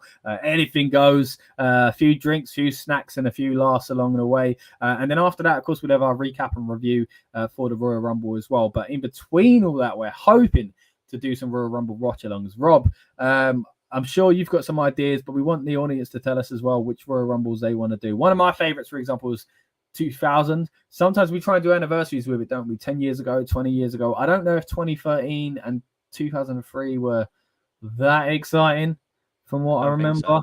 I mean, for me, 2002 are the best. But 2000, 2001, 2002 were great. Let's have a quick look while we're still on the stream. And again, anyone that's joined us late, we appreciate it. Please, if you get a chance, go back and watch the beginning of this stream where we've talked in depth about New Japan Pro Wrestling's presentation of Wrestle Kingdom 17, but also in depth about, and trust me, in depth, if you've missed it, the Sasha Banks / Mercedes Moné return. So 2003 was the one that Triple H won, if I'm right, because he just come back in Madison. No, he's on a poster at least. No, did he win? He won 2002. Of course he did. Brock Lesnar won 2003. There we go. Oh, man. Is that the one with Maven? Yeah, I believe so. The official thing here is Maven the Limited by Undertaker, but as we all know, no, it weren't. It would have been the next year. They played up to it the year after. That was it. Because Undertaker gets eliminated by Brock Lesnar, believe it or not, to actually win. Let's have a look at Royal Rumble 2013. Any memories of this, mate? It happened. It happened. What was there was a really good one where like Diesel and all that came back. Oh, Royal Rumble 2013 is the one with The Rock. Is it? Yeah, he's not in the. Oh, that was a decent one, to be fair. Was that when Roman won? Cena won. God. Oh yeah, I didn't like that because I felt Ryback. I know it's weird saying that now, guys, but believe it or not, there was a time where Ryback probably should have been a world champion. And I was, is that the one when it was Punk versus Rock? Yeah, it was Punk versus The Rock. Okay, that's a decent show. Maybe we'll talk about covering that. But again, if you've got any ideas, guys, any kind of suggestions, fire them away in the comments. Follow us on Twitter at RN Pro Wrestling as well, and all the main Rebellious Noise channels, of course, at REBNOISE. That's Reb Noise in short for Rebellious Noise. So anyway, thank you everyone that's watched here on demand or live. It's been a fantastic experience, guys, and it's been so good talking wrestling again. It was weird not having something in December, but good to see your face again, Rob. Well, sort of anyway, with that mask, and good to chat pro wrestling once again. Anything you got to say before we leave this live stream? I'm good, man. I just want to watch. I do want to watch some more New Japan. So maybe February we do something. I hope. Maybe. Oh, that show in America. Like I'm sure that will be. Yeah, the Mercedes. Yeah, I guess it's only right. If time permits, guys, we'll be back and we'll cover that. But either way, we'll be here for the Royal Rumble. Make sure you subscribe, and hopefully there'll be some more New Japan content as well as WWE, AEW, and whatever else tickles our fancy and gives us some time throughout the year. Anyway, I've been Scott. This one's been Rob. Please subscribe. We appreciate all of you. Thank you very much. See you soon. Welcome to the Rebellious Noise Pro Wrestling channel. On this channel, we bring you some great content from inside and outside of the squared circle. We will go through and offer some in-depth analysis of the biggest events of the year, as well as bringing you exclusive interviews with some of the industry's biggest names. There will also be live show reviews, in-depth features, and podcasts. So make sure you give that subscribe button a slam so you don't miss any of the action.